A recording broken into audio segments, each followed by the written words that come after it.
Okay, let's unpack this. We're starting today with a story that's, well, it's all too familiar for many of us, or maybe someone we know. Imagine a 65-year-old man suddenly gripped by a severe crushing pain in his chest.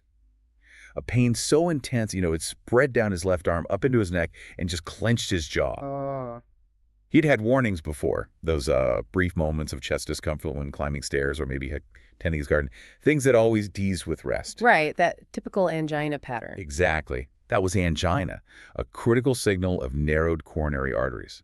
A stark warning from his own body, really. hmm But this time, the pain was different.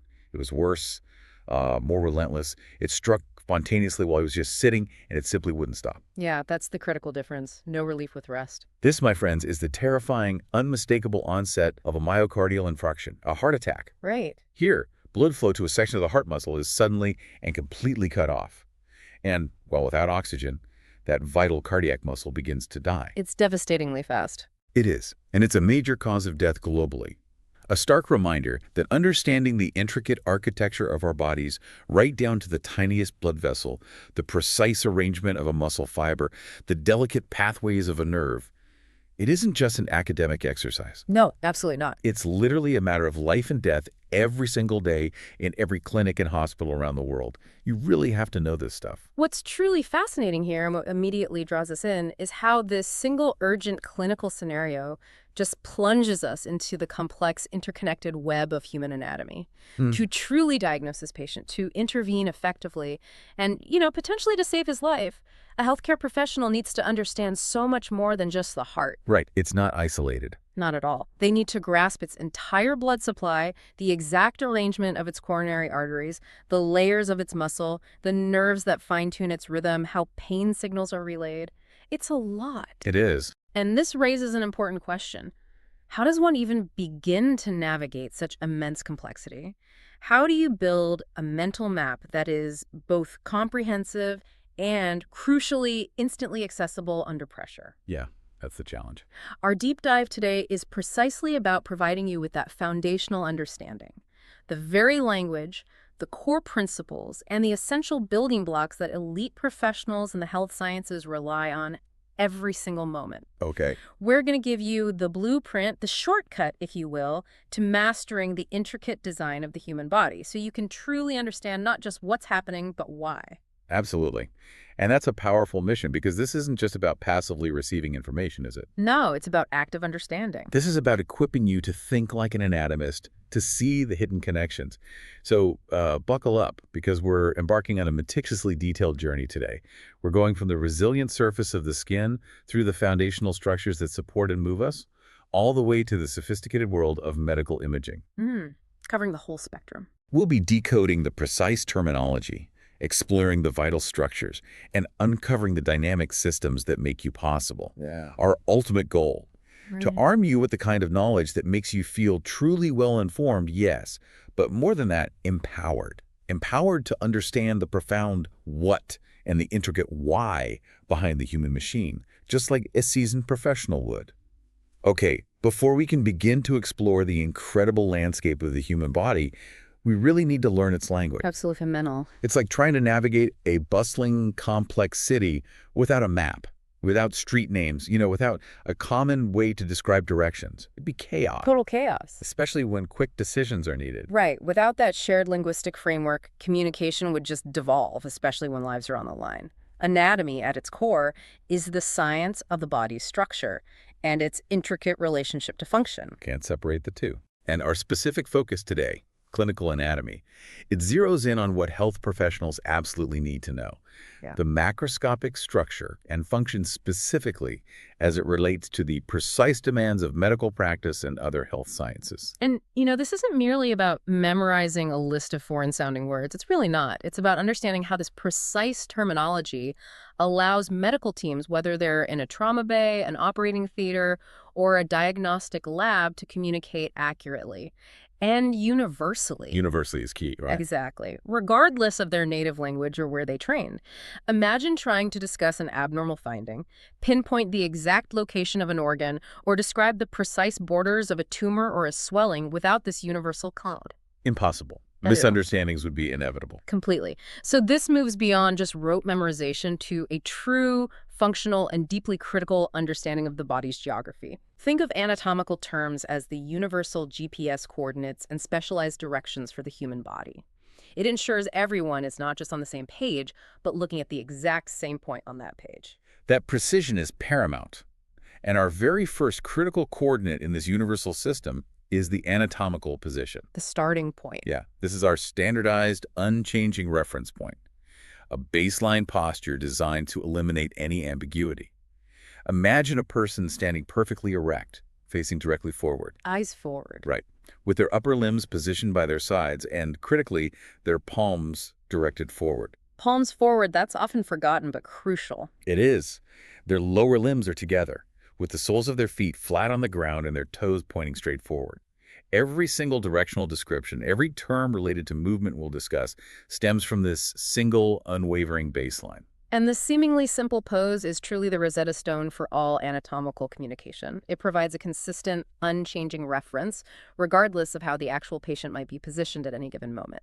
Right, whether they're lying down, sitting. Exactly. During an examination, surgery, or even in an accident scene. Without this universally accepted standard, terms like above or below, inner or outer would become meaningless. They'd constantly shift with every change in the body's orientation. I see. For a professional, this isn't just some textbook image. It's the mental starting point for every single assessment. Okay, so from this fixed anatomical position, we then digitally carve up the body with geometric planes. Invisible slices. Yeah, think of them as invisible theoretical slices that give us different perspectives, helping us visualize and describe the complex internal relationships of organs and structures. It's how we transform a three-dimensional object into understandable cross-sections. Precisely. We have several key planes that provide these essential perspectives. The median plane, also sometimes called the mid-sagittal plane, Mid-sagittal. is a single vertical slice that passes directly through the center of the body. It meticulously divides the body into perfectly equal right and left halves. Equal halves. Got it. Now, any plane that runs parallel to this median plane, also dividing the body into right and left portions, but critically into unequal parts, that's called a sagittal plane. So parallel but off-center. Exactly. So if our median plane is the exact center line, sagittal planes are all the parallel slices to its left and right. Okay. Then we shift our view with the coronal or frontal plane. Frontal plane, yeah. This is another type of vertical plane, but it's situated at a perfect right angle to the median plane. Imagine slicing the body from side to side, like from one shoulder to the other, dividing it into its anterior or front and posterior or back portions.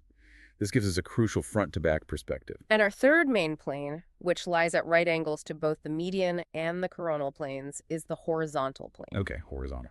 This plane divides the body into upper and lower parts. And here's a point of professional precision that often causes confusion. Ah, okay. What's that? While horizontal plane and transverse plane are often used interchangeably in, let's say, casual conversation, they are not necessarily equivalent in all anatomical contexts. Okay. A transverse plane is more precisely defined as being perpendicular to the long axis of a given structure. Ah, the long axis of the structure, not the whole body. Exactly. This distinction is absolutely critical. For example, if you consider the long axis of the leg versus the long axis of the foot, or the abdomen versus the gut tube within it, a truly horizontal plane relative to the body will give you one orientation. Right. But a transverse plane, taken perpendicular to the long axis of that specific structure, could yield a very different and vitally important cross-sectional view. I see. So you really have to think about what you're sectioning. You do. Always visualize these planes on yourself or on an anatomical model to truly grasp the perspective and avoid potential clinical misinterpretations. It's key for reading scans, for instance. Okay, that makes sense. So with our planes established, we can now define terms related to position and direction. The relational terms. Yeah, these are powerful relative terms describing the relationships between structures or their exact location on the body. For instance, anterior, also widely known as ventral, and posterior, or dorsal, fundamental. They indicate the front and back of the body, respectively. So your nose is undeniably anterior to your head, while your buttocks are posterior. Clear enough. But for specific regions, we use even more precise terms. For the hand, the front surface is called palmar. Like the palm. Exactly. And the back is dorsal. And for the foot, the sole is the plantar surface, while the top is the dorsal surface. These specialized terms prevent any ambiguity in a clinical description. No confusion about front of the foot. Then we delve into medial and lateral. Medial means closer to that imaginary median plane of the body. Towards the middle line. Right, while lateral means farther away from it. So your eyes are lateral to your nose, and conversely, your nose is medial to your eyes. Superior, also called cranial or cephalic, and inferior, or caudal, denote levels relatively high or low with precise reference to the upper and lower ends of the body. Head versus tail end, basically. Essentially, yes. Your head is superior, your feet are inferior. It seems basic, but in a surgical report, superior is far more accurate and professional than just saying above. Right, and for describing positions along our limbs, we use proximal and distal. Very important for limbs. Proximal means closer to the core of the body, or more specifically, closer to the root or attached end of a limb. Distal, naturally, is farther away from that point. So closer to the trunk or further away? Exactly. Your shoulder is proximal to your elbow, and your hand is undeniably distal to your elbow. Makes sense. Mm-hmm. When we're talking about depth, we use superficial and deep. Superficial means closer to the body surface or closer to a given more superficial structure. Deep means farther away from the surface or deeper than a given structure. Like layers. Yeah. Your skin is superficial to your ribs, but your heart is deep to them. To describe locations relative to the center of a structure or an internal space, we use internal and external.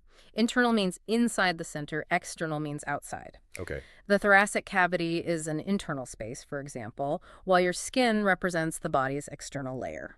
Pretty straightforward. Yeah. And when we're comparing structures on different sides, ipsilateral means on the same side as a specific reference point, while contralateral means on the opposite side. Ipsilateral, same side. Contralateral, opposite side. Correct. Your right eye is ipsilateral to your right ear, but it is contralateral to your left ear. These distinctions are vital for describing neurological deficits, for instance, like after a stroke. We also have crucial terms for body positions when a patient is lying down. Supine means lying on your back, face upward. Facing the ceiling. Right. And prone means lying face downward on your stomach. Facing the floor. Exactly. Yeah. And finally, afferent and efferent. These are directional terms referring to flow toward or away from a specific reference point, often used for nerves or blood vessels. Ah, flow direction. Okay. Afferent is flow toward the reference point, while efferent is flow away. Think of venous blood flow as afferent to the heart, carrying blood back, and arterial blood flow as efferent, carrying blood away. Going away. Got it. For a quick practical application, try describing the position of your thumb relative to your pinky using these terms. Is it medial or lateral? Proximal or distal? Then imagine trying to describe a tumor's location to a colleague without them. It really underscores the necessity of this language, doesn't it? Absolutely. Clarity is everything. Okay, now that we've oriented ourselves and learned where things are, let's pivot to describing how they move. Terms related to movement are all about the incredible mechanics that unfold at our joints. Where the action happens. Exactly. A joint, in its simplest definition, is a site where two or more bones articulate or come together, irrespective of whether movement actually occurs between them. Right, some are fixed. Right. Not all joints are about motion. Some, like the intricate sutures of your skull, permit virtually no movement at all. Others, such as the inferior tibiofibular joint in your lower leg, allow only slight, subtle movements.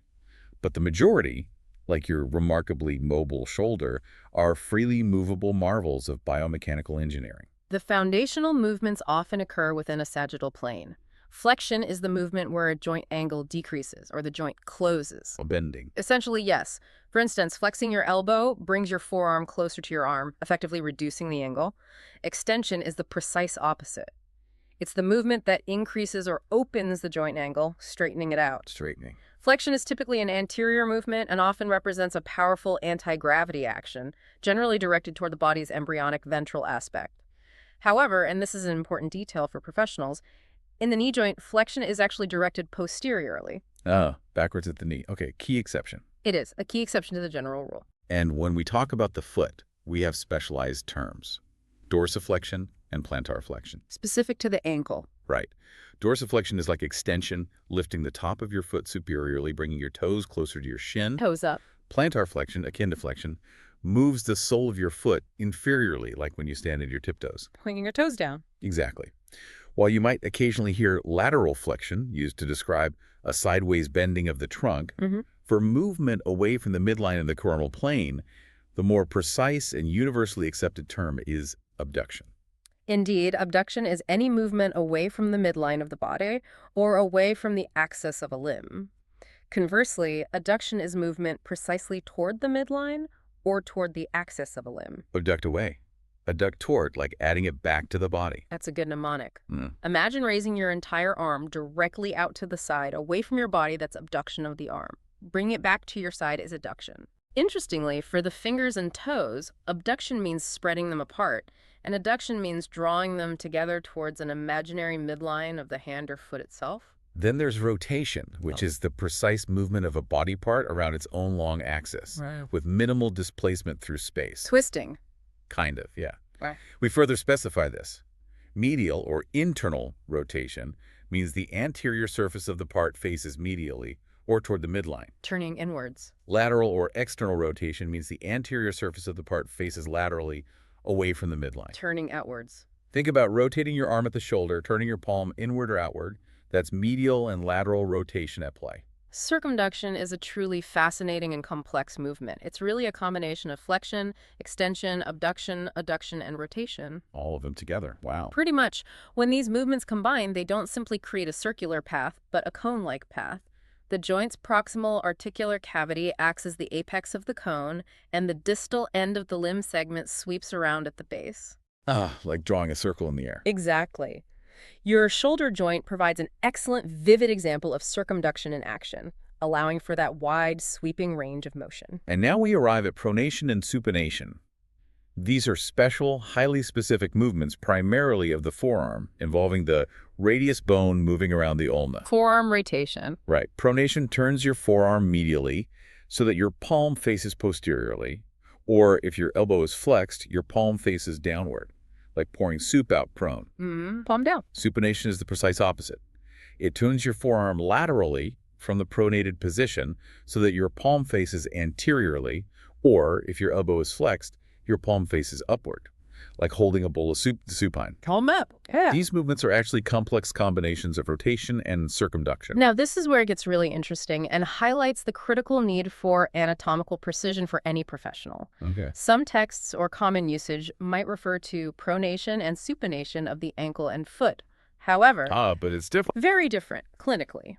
Pronation and supination of the foot are complex, multiplanar movements of the ankle region that actually include components of plantar flexion, dorsiflexion, eversion, and inversion.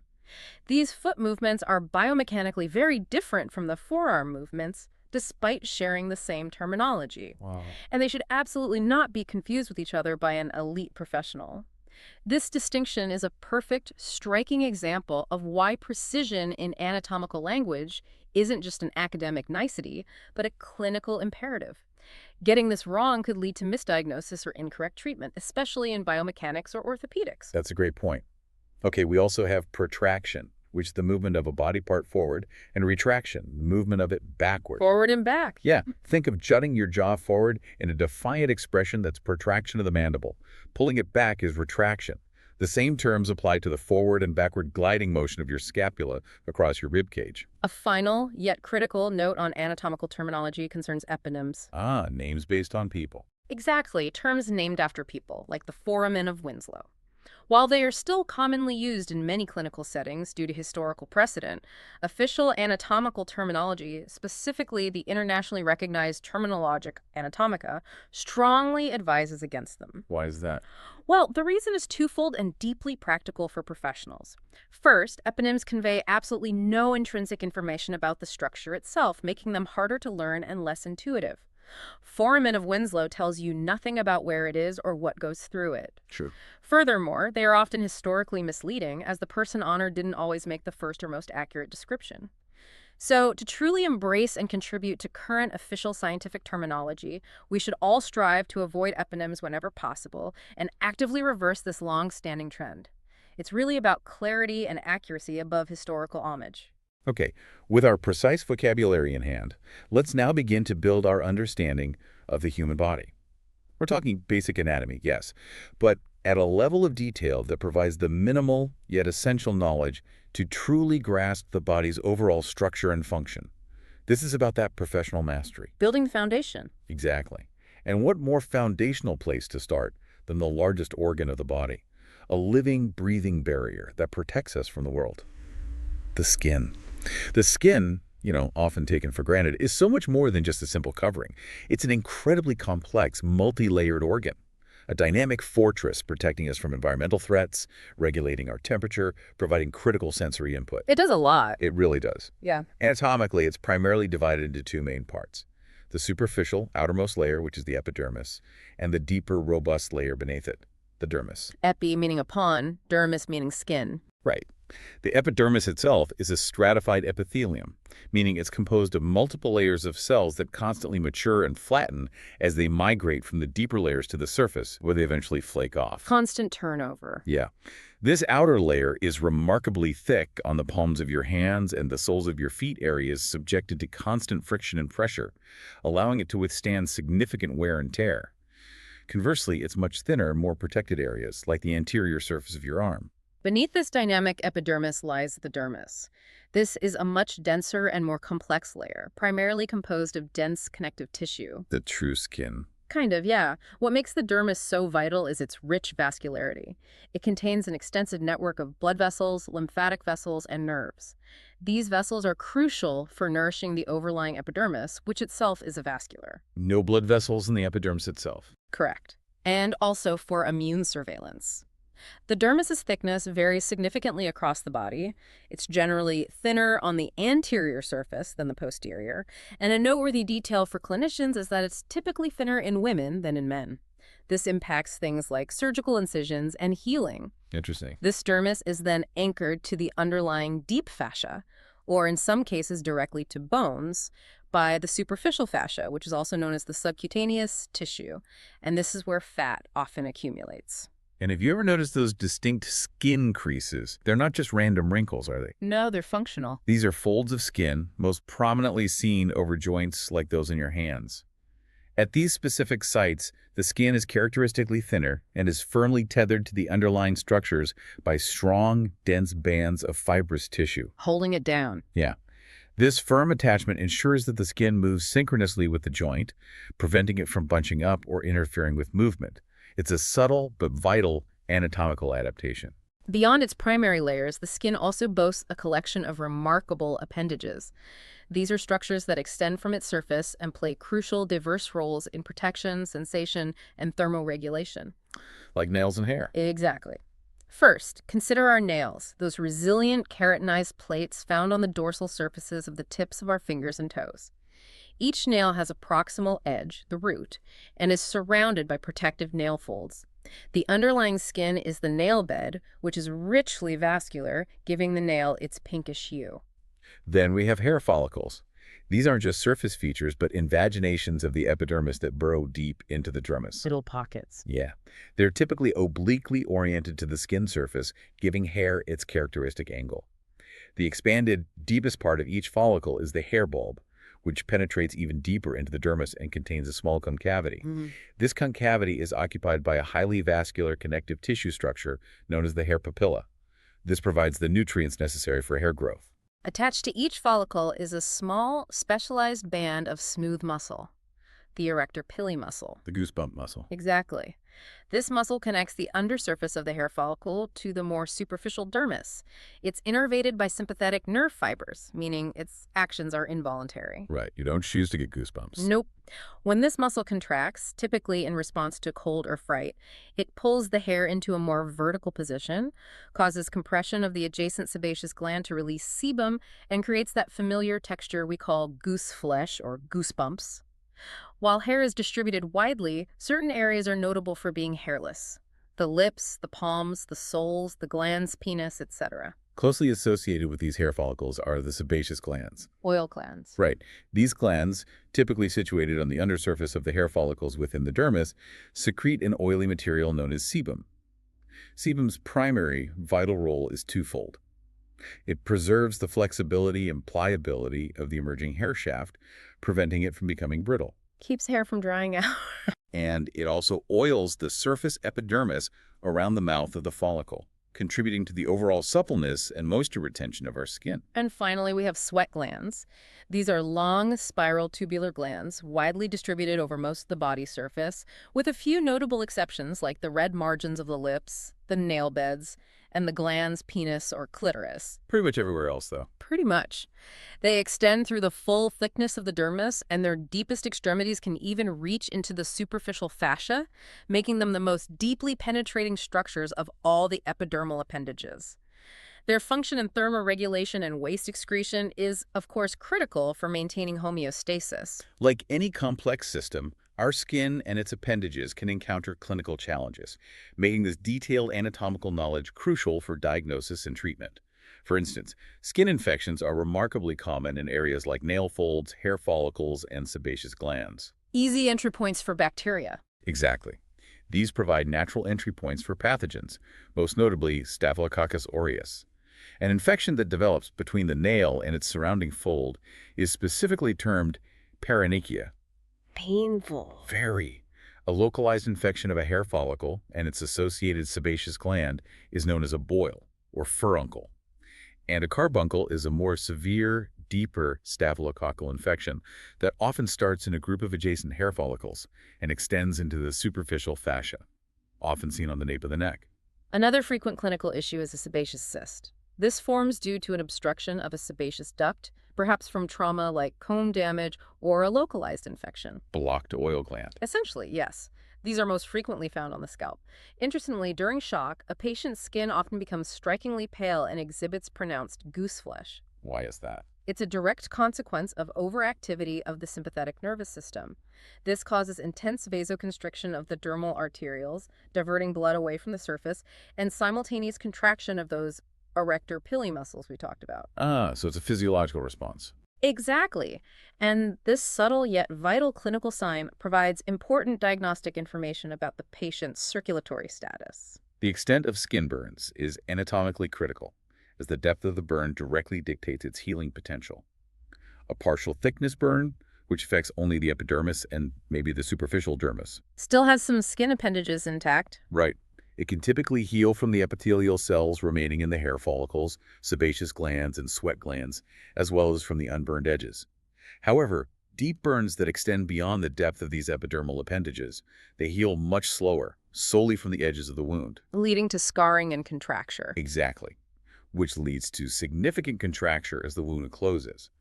For these deeper burns, skin grafting becomes a necessary intervention to accelerate healing, minimize scarring, and restore function.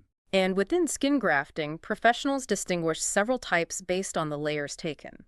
A split-thickness graft involves carefully removing the greater part of the epidermis, including the tips of the dermal papillae, from a healthy donor site and meticulously placing it onto the recipient site. Leaving some epidermis behind at the donor site. Correct. The advantage here is that epidermal cells are left behind at the donor site, allowing for its spontaneous repair. A full-thickness graft, as its name implies, includes both the epidermis and the entire dermis. Takes everything. Yes. This type of graft demands rapid establishment of a new blood supply at the recipient site to survive. And the donor site, now devoid of both layers, usually requires coverage with the split-thickness graft itself. More complex. It is. And in even more complex reconstructive scenarios, a pedicle graft is employed. Here, a flap of full-thickness skin remains attached at its base to the donor site. Keeping its blood supply. Precisely. Ensuring a continuous blood supply until a new vascular connection is established at the recipient site. Only then is the pedicle carefully detached. Mastery of these techniques requires deep anatomical understanding. Okay, moving deeper beneath the skin, we encounter fascia. This is the incredibly important connective tissue that acts like the body's internal packaging system. Holding everything together. And separating things, too. Far from being simple filler, fascia consists of organized sheets and sheaths of connective tissue that meticulously enclose, separate, and support the body's structures, holding them together in precise arrangements. Understanding fascia is critical because its precise arrangement can dictate everything from muscle function to, importantly, the spread of infection. We primarily distinguish two major types, superficial fascia and deep fascia. The superficial fascia, also known as the subcutaneous tissue, Subcutaneous tissue. is a dynamic layer composed of a mixture of loose areolar or loose connective tissue and varying amounts of adipose fat tissue. Its primary role is to unite the dermis of the skin to the underlying deep fascia, connecting skin to deeper layers. Right. In certain areas, notably the scalp, the back of the neck, and the palms and soles, the superficial fascia contains numerous robust bundles of collagen fibers. These act like internal guy wires, firmly holding the skin to the deeper structures, providing stability in areas of high stress. Makes sense for grip. Exactly. However, in specific regions like the eyelids, the auricle of the ear, and the external genitalia, penis, scrotum, clitoris, it is remarkably and completely devoid of adipose tissue. This absence contributes significantly to the distinct appearance, mobility, and functional characteristics of the skin in these particular areas. The deep fascia, also known sometimes as muscular or visceral fascia, is a membranous layer of dense, often fibrous, connective tissue that profoundly invests muscles and other deep structures. Wraps around the muscles. Exactly, and its arrangement and clinical significance vary dramatically across different regions. In the neck, for instance, the deep fascia forms several distinct, well-defined layers. These are absolutely crucial in determining the precise path an infection might take if it spreads from its initial site. Like potential pathways for infection. Precisely. In the thin-walled regions of the thorax and abdomen, the deep fascia is typically a thin film of areolar tissue, delicately covering the muscles and their aponeuroses. However, in the limbs, the deep fascia transforms into a robust, definite sheath that entirely envelops muscles and other structures, holding them firmly in place, like a tight stocking. A good analogy. From the deep surface of this strong fascial sheath, fibrous septa extend inward between groups of muscles. Walls between muscle groups. Yes, effectively dividing the interior of the limbs into distinct functional compartments. This compartmentalization has profound clinical implications, particularly regarding compartment syndrome. Right, pressure buildup. Exactly. Furthermore, in specific regions around joints, the deep fascia can become considerably thickened, forming strong restraining bands known as retinacula. Like wristbands holding tendons. Precisely. These retinacula serve vital functions, such as holding underlying tendons securely in position as they cross a joint, or acting as efficient pulleys around which tendons can move smoothly and powerfully, preventing what we call bowstringing. And this intricate packaging isn't just structural.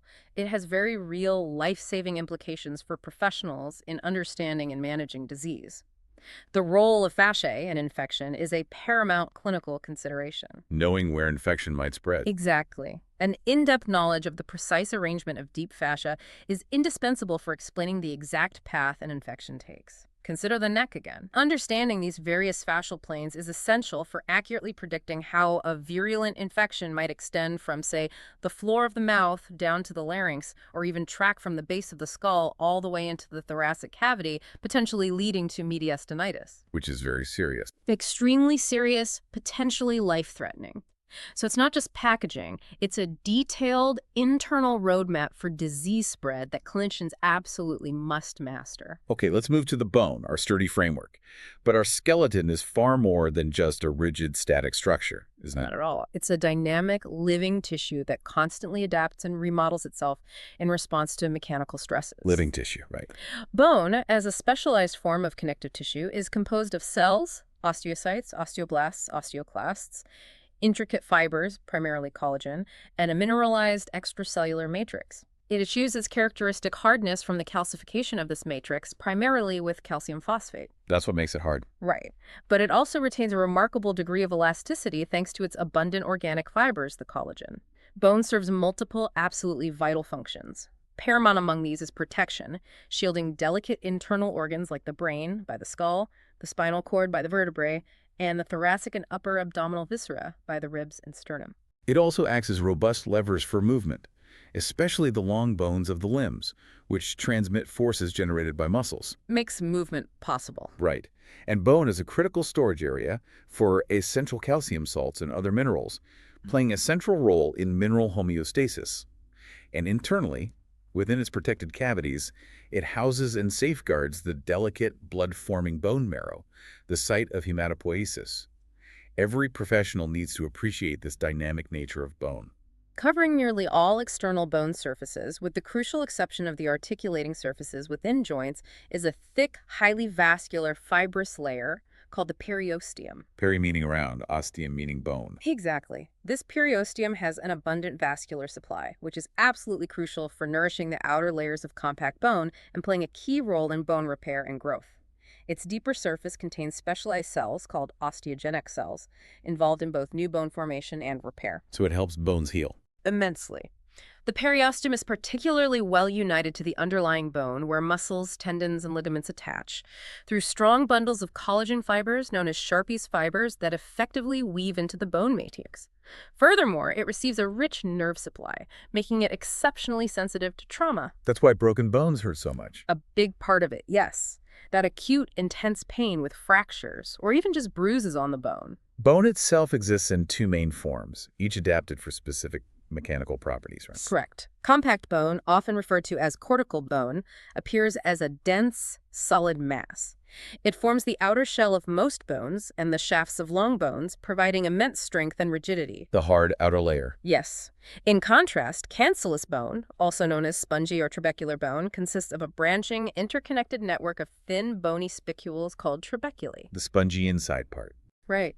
And these trabeculae aren't randomly arranged. They're ingeniously aligned along lines of stress, providing maximum resistance against mechanical forces and strains with minimal weight. This makes bones both incredibly strong and relatively light, a marvel of natural engineering. For systematic understanding, we classify bones in two primary ways, by region and by shape. This organized classification helps professionals navigate the incredible diversity of the skeletal system. Makes it manageable. Regionally, we distinguish between the axial skeleton, which forms the central axis of the body skull, vertebral column, ribs, sternum, basically the core. Then there's the appendicular skeleton, which comprises the bones of the limb girdles, shoulders and hips, and the extremities themselves, your arms, hands, legs, and feet. And by general shape, we categorize bones into 5 distinct types, each with specific structural and functional adaptations. Long bones are quintessential to the limbs. Examples are the humerus in your arm, the femur in your thigh, and the metacarpals and phalanges in your hands and feet. Longer than they are wide. Pretty much. Each long bone typically features a tubular shaft, the diaphysis, and usually an expanded epiphysis at each end. During the critical growing phase, the epiphyseal cartilage, or growth plate, separates the diaphysis from the epiphysis. The growth plate, very important in kids. Absolutely critical. And the portion of the diaphysis immediately adjacent to this cartilage is termed the metaphysis. The shaft has a central marrow cavity, an outer layer of compact bone covered by periosteum, while the ends are primarily cancellous bone with a thin, compact layer. And their articular surfaces are smoothly covered by hyaline cartilage to facilitate movement. Okay. Short bones are generally cuboidal in shape, found predominantly in the hand and foot. Examples being the scaphoid in the wrist or the talus in the ankle. Like little cubes. Yeah. They consist of a cancellous bone core surrounded by a thin, protective layer of compact bone, all enveloped by periosteum and with hyaline cartilage covering their articular surfaces. Flat bones, such as the frontal and parietal bones forming the vault of the skull, are characterized by their thin, flattened shape. Like plates. Exactly. They are composed of distinct inner and outer layers of compact bone, referred to as the tables, which are separated by a layer of cancellous bone known as the diploe. Even the scapulae, shoulder blades, despite their somewhat irregular shape, are structurally classified within this group. Irregular bones are precisely those that don't fit neatly into the other shape categories, displaying complex and varied forms. Examples include the bones of the skull base, the vertebrae of the spinal column, and the bones of the pelvis. The odd ones out. You could say that. They typically possess a thin outer shell of compact bones surrounding a cancellous interior, reflecting their diverse functions in protection, support, and complex articulation. And finally, the unique sesamoid bones. Like sesame seeds. The name comes from that, yes. These fascinating bones are distinct because they form within a tendon where that tendon passes over a joint.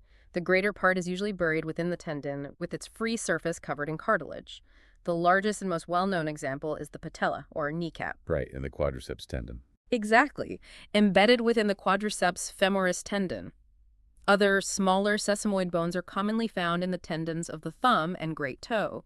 Their primary function is to reduce friction on the tendon and, in some cases, to alter the angle of the tendon's pull, thereby increasing the mechanical advantage and efficiency of the muscle. As an elite professional, every surface of a bone tells a story, doesn't it? Look closely at any bone and you'll notice intricate surface markings, these bumps, ridges, grooves, and holes. They aren't just decorative, they are direct evidence of how the bone interacts with other structures and the forces acting upon it. Footprints of attachment. Exactly. These raised or roughened areas precisely appear where fascia, ligaments, tendons, or aponeuroses attach.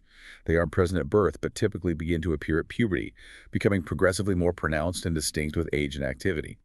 Their formation is dynamic, caused by the constant pull of fibrous structures, elevating the periosteum and stimulating new bone deposition in response to stress. Bone adapting to load. Right.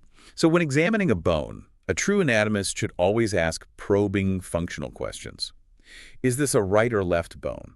What specific structures articulate here? What muscles, ligaments, or fascia attach to this particular marking? Is this area palpable in a living patient? How would this feature appear on an X-ray?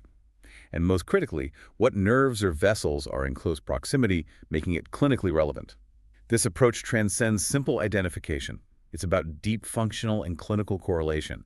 That's professional thinking. Inside our bones, within the marrow cavity of long bones and the interstices of cancellous bone, lies the bone marrow.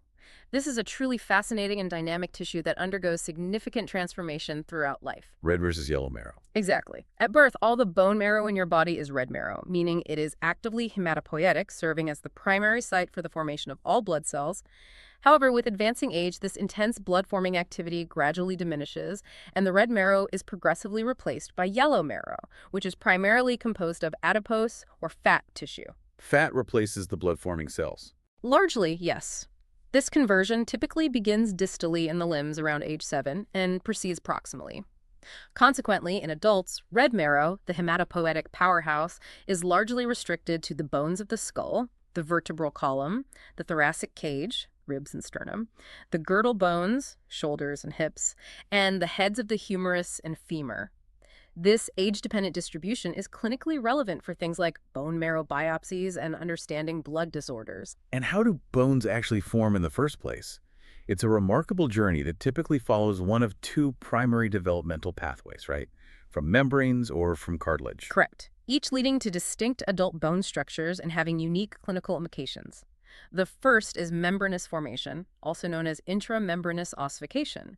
Here, bone develops directly from a connective tissue membrane. Straight from membrane to bone. Yes. A prime example is the bones of the vault of the skull. They developed rapidly in the embryo, providing crucial early protection for the developing brain. Clinically, at birth, small areas of persistent membrane remain between these skull bones, the fontanelles. The soft spots. Right. They allow the skull to undergo molding during childbirth, facilitating passage through the birth canal, and they also accommodate the rapid brain growth during infancy. The second pathway, endochondral formation or endochondral ossification, is a slower and more complex process. Here, a cartilaginous model of the bone is first laid down and then gradually, meticulously replaced by bone. Cartilage model first, then bone. Exactly. This is the mechanism by which the long bones of the limbs develop. It's a process that is not fully completed until the late teens or early 20s, marking the end of linear growth. In a growing long bone, the primary center of bone formation in the shaft is the diaphysis. Secondary centers of ossification located at the ends of the bone are the epiphysis. Shaft ends. Right. And between the epiphysis and the diaphysis, in a growing bone, is the critical epiphyseal plate, that plate of hyaline cartilage where longitudinal bone growth occurs. The part of the diaphysis that directly abuts this vital epiphyseal plate is called the metaphysis, a region of high metabolic activity and clinical significance. The development and structure of bones have profound and constant clinical implications that every professional must understand. Let's consider bone fractures. Immediately after a fracture, patients experience severe local pain and functional inability. Deformity, if present, isn't just from the injury itself, but also critically from the dynamic pull of attached muscles and ligaments. Muscle pull can displace the fragments. Exactly. For instance, a fracture of the ilium, part of the pelvis, might show surprisingly little deformity because it's splinted by extensive muscle origins. But a fracture of the neck of the femur typically causes considerable displacement due to the powerful pull of the thigh muscles, leading to shortening and lateral rotation of the leg. Classic sign. Right. The complex repair process involves hemorrhage, followed by invasion of blood vessels, fibroblasts, and osteoblasts from the periosteum and endosteum, all working together to lay down new bone. Then there's rickets.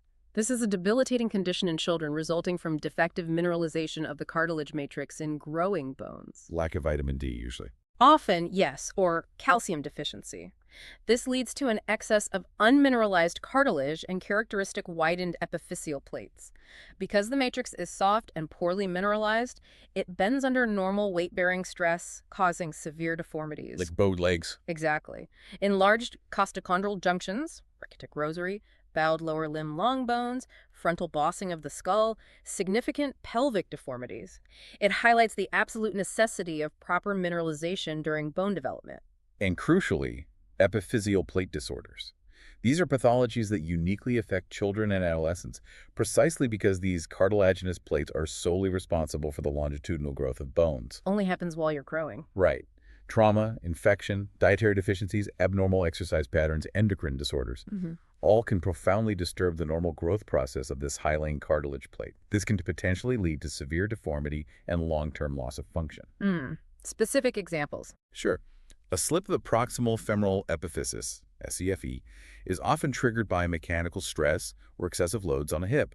Or you might see increased limb length due to increased vascularity from an infection or a tumor near the growth plate. Conversely, trauma to the plate, especially if it diminishes blood supply, can cause premature closure and lead to limb shortening. Understanding these specific vulnerabilities and growth dynamics is absolutely critical in pediatric orthopedic care. It requires professional-level insight. Often overlooked, but fundamentally vital, cartilage. It provides critical, flexible support throughout the body, playing a crucial role in cushioning, joint movement, and structural integrity. The gristle. Kind of, yeah. It is a specialized form of connective tissue characterized by its cells, chondrocytes, and fibers, collagen and/or elastic, embedded within a firm yet resilient, gel-like extracellular matrix. This unique composition gives cartilage its characteristic firmness and remarkable resilience. Most cartilage is enveloped by a fibrous membrane called the perichondrium. Peri again, meaning around. Chondrium for cartilage. Right. This contains blood vessels that nourish the underlying cartilage. However, a crucial exception is found on the exposed articular surfaces within freely movable joints.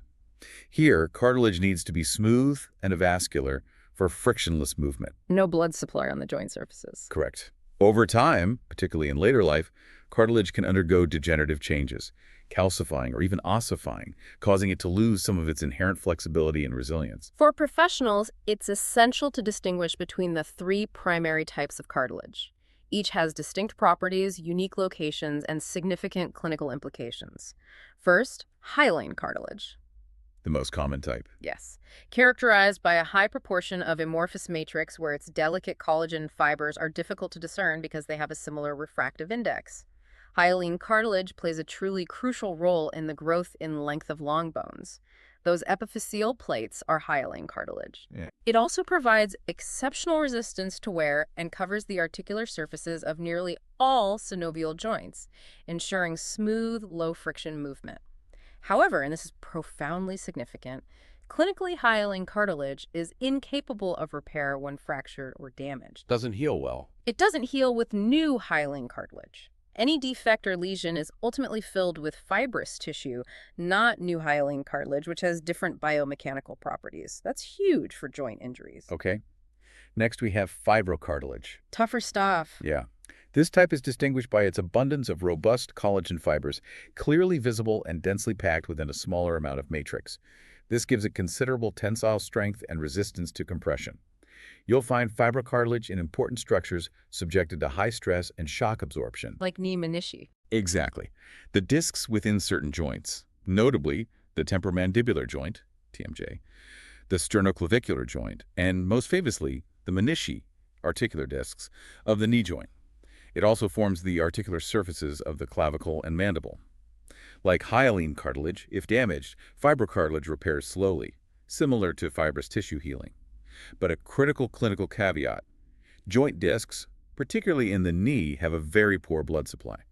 So they really don't heal well. Right. They don't repair themselves effectively when damaged, making injuries to these structures particularly challenging to treat and often requiring surgical intervention. And finally, elastic cartilage is the third primary type.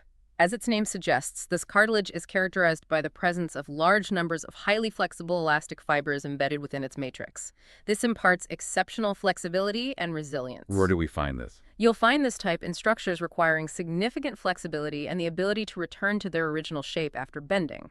Think of the auricle of your ear. Oh. The external auditory meatus, the auditory tube, eustachian tube, and the epiglottis, which covers your airway when you swallow.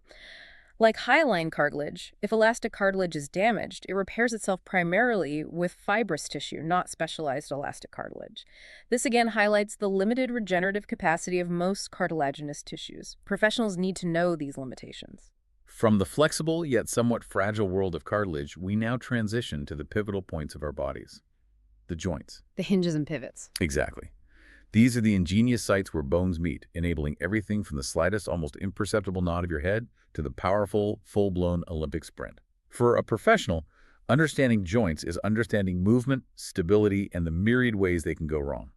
Remember, a joint is simply defined as any site where two or more bones articulate or come together, regardless of whether any movement actually occurs between them. To truly master joint anatomy, we classify them based on the specific type of tissue that fills the space between the articulating bones. This classification helps us understand their functional capabilities, ranging from completely mobile to exceptionally freely moving. Our three main types, which represent a spectrum of mobility, are fibrous joints, cartilage joints, and synovial joints. Let's start with fibrous joints. In these joints, the articulating surfaces of the bones are tightly and directly linked by dense fibrous connective tissue. Glued together with fibers. Pretty much. As a result, there is very little to no movement permitted. Think of the intricate sutures of the vault of your skull, where fibrous tissue firmly binds the cranial bones together, providing protection but no movement. Another example is the inferior tibiofibular joint in your lower leg, where ligaments provide firm union and minimal motion. These joints are primarily about holding things together with immense strength, not allowing for significant motion. Next, we have cartilage joints. Here, the space between the articulating bony surfaces is filled, either partially or completely, with a cartilaginous pad. There are two important subtypes here. A synchondrosis is a joint united by a plate or bar of hyaline cartilage. Hyaline cartilage connection. Right, and it permits absolutely no movement. The epiphyseal plate in a growing bone is a classic example of a temporary synchondrosis, crucial for growth. The first sternocostal joint, first rib to sternum, is an example of a permanent synchondrosis. Symphyses, on the other hand, Like the pubic symphysis. exactly. These are joints where the bones are united primarily by a robust pad or plate of fibrocartilage. They are typically found along the midline of the body, providing both stability and a small but significant amount of movement. Prime examples include the intervertebral joints between your vertebral bodies, the manubriosternal joint, and the pubic symphysis. These slight movements, when aggregated, allow for considerable flexibility, like in your spine when you bend. Now, synovial joints. These are the true workhorses of movement. They are the most complex type of joint and, critically, permit the greatest freedom of movement, giving us the agility and range of motion we often take for granted. Most joints we think of are synovial. Probably. In a synovial joint, the articular surfaces of the bones are covered by a thin, smooth layer of hyaline cartilage, designed to reduce friction. These surfaces are then separated by a distinct fluid-filled joint cavity. This cavity is exquisitely lined by a specialized synovial membrane, which extends from the margins of one articular surface to the other. The lining that makes the fluid. Right. The synovial membrane produces synovial fluid, a viscous, egg-white-like fluid that lubricates the articular surfaces, allowing smooth, nearly frictionless movement, like oil in a machine. The entire joint is enveloped by a tough, fibrous capsule of the joint, providing structural integrity. Some synovial joints, like the knee or TMJ, even contain articular discs of fibrocartilage interposed between the surfaces, or specialized fatty pads, further enhancing function and protection. Ligaments play an absolutely crucial role in synovial joints, acting as natural restraints to prevent excessive or unwanted movement. Most ligaments are extracapsular, meaning they lie outside the main fibrous joint capsule, providing external support. Outside the capsule. However, some extremely important ligaments, such as the anterior and posterior cruciate ligaments, ACL, PCL, within the knee, are intracapsular. Inside the joint capsule itself. Wow. Yes, located directly within the capsule, profoundly influencing joint stability. Synovial joints are further intricately classified by the shapes of their articular surfaces and the types of movements they allow. This includes categories like plane joints, hinge joints like your elbow, pivot joints like turning your head, condyloid joints, ellipsoid joints, saddle joints like your thumb base. Giving us opposable thumbs. Exactly. And finally, the highly mobile ball and socket joints, hip and shoulder, permitting movement in multiple planes. Each type is a biomechanical marvel adapted for specific functions. So what keeps these incredibly mobile joints together and moving correctly without dislocating? Joint stability. It's not simple. It's a critical dynamic balance act, profoundly influenced by three main factors that professionals constantly assess. What are they? First, the morphology of the bony articular surfaces themselves. The actual shape and congruency of the bones can provide significant inherent stability. Think of the hip, joint, deep socket, round ball, very stable. Or the ankle mortise. Right. But some joints, like the acromioclavicular joint, AC joint in the shoulder of the knee, get relatively little stability from bone shape alone. They rely heavily on other factors. Second, ligaments. These are vital fiber structures acting as strong, inelastic bands, preventing excessive movement. We have two main types. Fibrous ligaments, mostly collagen, generally not stretchable under normal conditions. However, prolonged stress or sudden force can stretch or tear them. Like in flat feet. That's a clinical example, yes. If supporting muscles fatigue, the plantar ligaments can stretch over time. In contrast, elastic ligaments, mostly elastic tissue, possess the remarkable ability to regain their original length after stretching, like the ligamenta flava in the vertebral column, aiding spinal flexibility. And third, and often the major factor determining stability, is the tone of muscles surrounding the joint. This is often underestimated. Muscle tone is key. Hugely. For example, the constant low-level tonic activity of the rotator cuff muscles around your shoulder joint is primarily what keeps the relatively large head of the humerus securely seated within the remarkably shallow glenoid cavity of the scapula. Without this continuous muscular hug, the shoulder would be extremely unstable. Prone to dislocation. Very. Similarly, your knee joint, inherently unstable due to its bony shape, is largely stabilized by the tone of the quadriceps femoris muscle, especially when standing. And the intricate arches of your foot are primarily supported by the tone of the long muscles of your leg. It's a dynamic, living stabilization system. The rich nerve supply to joints is also profoundly crucial, not just for orchestrating precise movements, but for providing essential proprioceptive feedback, sense of position, and most importantly, for protection. Telling the brain where the joint is. And if it's being stressed. The joint capsule and ligaments are densely innervated with sensory nerves detecting stretch, pain, and position. This is encapsulated in Hilton's law, a fundamental principle every professional learns. Hilton's law. Yes. It states that a sensory nerve supplying a joint also simultaneously supplies the muscles that move that specific joint and the skin overlying the insertions of those muscles. This interconnected innervation helps coordinate movement, provides vital feedback, and crucially gives early warning signals of excessive stress or injury, prompting protective reflexes. When things go wrong with joints, the impact can be incredibly debilitating. A deep understanding of their anatomy is absolutely key to accurate diagnosis and effective treatment. During a joint examination, clinicians meticulously assess the normal range of movement, comparing it to the other side and establish norms. Looking for limitations or excess movement. Right. When the articulating bones are no longer in their normal anatomical relationship, it's termed a dislocation. Some joints, shorter, TMJ, AC joints, are particularly susceptible due to lack of strong support or poor articular shape. Congenital hip dislocation caused by inadequate socket development is a developmental example. Cartilaginous discs, particularly in weight-bearing joints like the knee menisci, are highly susceptible to traumatic injury. During rapid movements, especially involving twisting, a disc can be crushed or torn between the articular surfaces, leading to pain and dysfunction. Very common sports injury. Very. A profound clinical insight comes from conditions involving the loss of pain sensation, like in syringomyelia or diabetic neuropathy. Without the vital warning signals of pain when a joint is overstressed, severe and progressive joint destruction, known as a Charcot joint, can occur undetected. It highlights the protective role of pain. Knowing joint classification is also invaluable because certain diseases favor specific joint types. For instance, gonococcal arthritis typically affects large synovial joints like the ankle, elbow, or wrist. Tuberculous arthritis also targets synovial joints. Pattern recognition is key. Exactly. Finally, referred pain. This is significant and often diagnostically challenging. Because a single nerve can supply multiple joints, disease in one can manifest as pain in another, seemingly unrelated joint. Like hip problems causing knee pain. That's the classic example. The obturator nerve supplies both the hip and knee. So hip disease can cause pain the patient perceives as originating in the knee.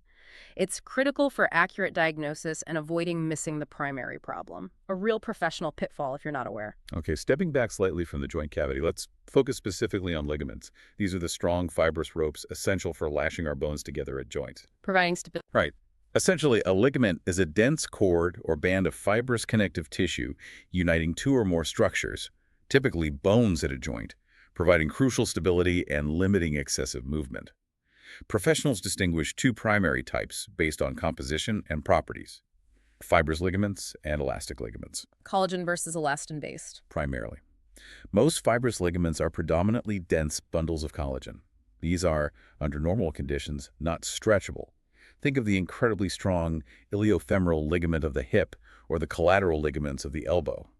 Their strength is paramount. In contrast, elastic ligaments are largely composed of elastic tissue. This gives them a distinct property. They can stretch significantly and then regain their original length after the stretching force is removed. Like a rubber band. A very strong one, yes. Examples include the ligamentum flavum of the vertebral column, connecting adjacent laminae and assisting spine extension while allowing flexibility, and the calcaneonavicular ligament in the foot, contributing to dynamic arch support. Their elasticity is crucial for specific functions. These vital connectors, despite their strength, are unfortunately very vulnerable to injury. A common occurrence in trauma and sports medicine. Sprains and tears. Exactly. Ligament damage is extremely prevalent, manifesting as excessive stretching, tearing, or even complete rupture. A sprain is a common injury specifically defined as damage from abnormal or excessive force at a joint, injuring ligaments and capsule, but without an actual dislocation or fracture. That distinction is crucial. In treating damaged ligaments, the immediate goal is typically to bring the torn or stretched surfaces together, often achieved through careful positioning and immobilization, allowing natural healing, Letting the body fix itself. if possible. In more severe cases, like complete rupture, surgical approximation of the torn ends may be needed to restore anatomical integrity. The healing process involves a blood clot forming, then invasion by blood vessels and fibroblasts. These lay down new collagen and elastic fibers that, over time and with rehab, orient along stress lines, gradually rebuilding strength. But it's often not as strong as the original. Now, let's explore some of the body's more specialized lubrication and gliding systems. The bursae and synovial sheaths. Think of these as the body's incredibly ingenious internal friction reduction mechanisms. Like little fluid-filled cushions. Exactly. Ensuring smooth, effortless movement where tendons rub vigorously against bones or where skin glides over bony prominences. A bursa is essentially a closed fiber sac, internally lined with a specialized synovial membrane, which secretes and contains a small film of viscous lubricating fluid. Bursae are strategically located in areas subject to high friction, wherever tendons rub against bones, ligaments, or other tendons. They're also common near joints where skin rubs bony structures, like the prepatellar bursa anterior to the kneecap. The housemaid's knee one. That's the one. A fascinating anatomical detail for professionals. Some bursa can actually communicate directly with the cavity of a nearby synovial joint. Examples include the suprapatellar bursa with the knee joint and the subscapularis bursa with the shoulder joint, shows the interconnectedness. Closely related to a bursa is a synovial sheath. This is essentially a tubular bursa that specifically surrounds a tendon, particularly where it traverses a constrained space or changes direction. Like a sleeve around the tendon. Right. The tendon actually invaginates the bursa from one side, becoming suspended within it by a delicate structure called a mesotendon. This mesotendon is critical because it provides the pathway for blood vessels to enter and supply the tendon along its course. Keeping the tendon alive. Exactly. In areas of extensive movement, the mesotendon may disappear or reduce to narrow threads called vincula. Synovial sheaths are found where tendons pass under ligaments retinacula or through restrictive osteofibrous tunnels. Their function, like bursae, is to dramatically reduce friction, allowing smooth, efficient gliding. Like any mechanical system under constant motion, these friction-reducing structures can suffer from wear and tear or become sites of infection. Bursae and synovial sheath, trauma and infection are common clinical entities. Things going wrong with them. Right. Bursitis is the inflammation of a bursa, often caused by repeated friction or trauma. Housemaid's knee, inflammation of the prepatellar bursa from repeated kneeling, is a classic example. Tenosynovitis is the inflammation of a tendon and its surrounding synovial sheath. Inflammation of both tendon and sheath. Right. This can occur, for instance, in the extensor tendon sheaths of the hand from excessive or unaccustomed repetitive use. If left unchecked and allowed to become chronic, significant tenosynovitis can lead to contracture of the synovial sheath, obstructing the tendon sliding. Causes pain and limits movement. Severely. It results in pain, functional impairment, and can even necessitate surgical intervention to release the constricted sheath. Underscores the vital importance of these seemingly minor anatomical details for function. Now we come to the true dynamic powerhouses of the body. Muscles. The motors. Yeah. These are the biological engines that make us move, lift, express, maintain posture, and even keep our hearts beating unceasingly. They are the epitome of active biological tissue. For professionals, understanding muscles is fundamental to everything from diagnosing paralysis to designing rehab. We categorize them into three fundamental types: skeletal, smooth, and cardiac muscle. Let's begin with skeletal muscles. These are the muscles we consciously control, directly responsible for generating movement of our skeleton. Voluntary muscles. Right. They're sometimes called voluntary muscles because we consciously initiate their contraction. Histologically, they're characterized by their striped appearance under a microscope. Each skeletal muscle typically has two or more attachments. The origin is generally the more proximal attachment, usually less mobile during contraction. The insertion, conversely, is the more distal attachment, typically more mobile. Origin stays put, insertion moves, usually. Usually.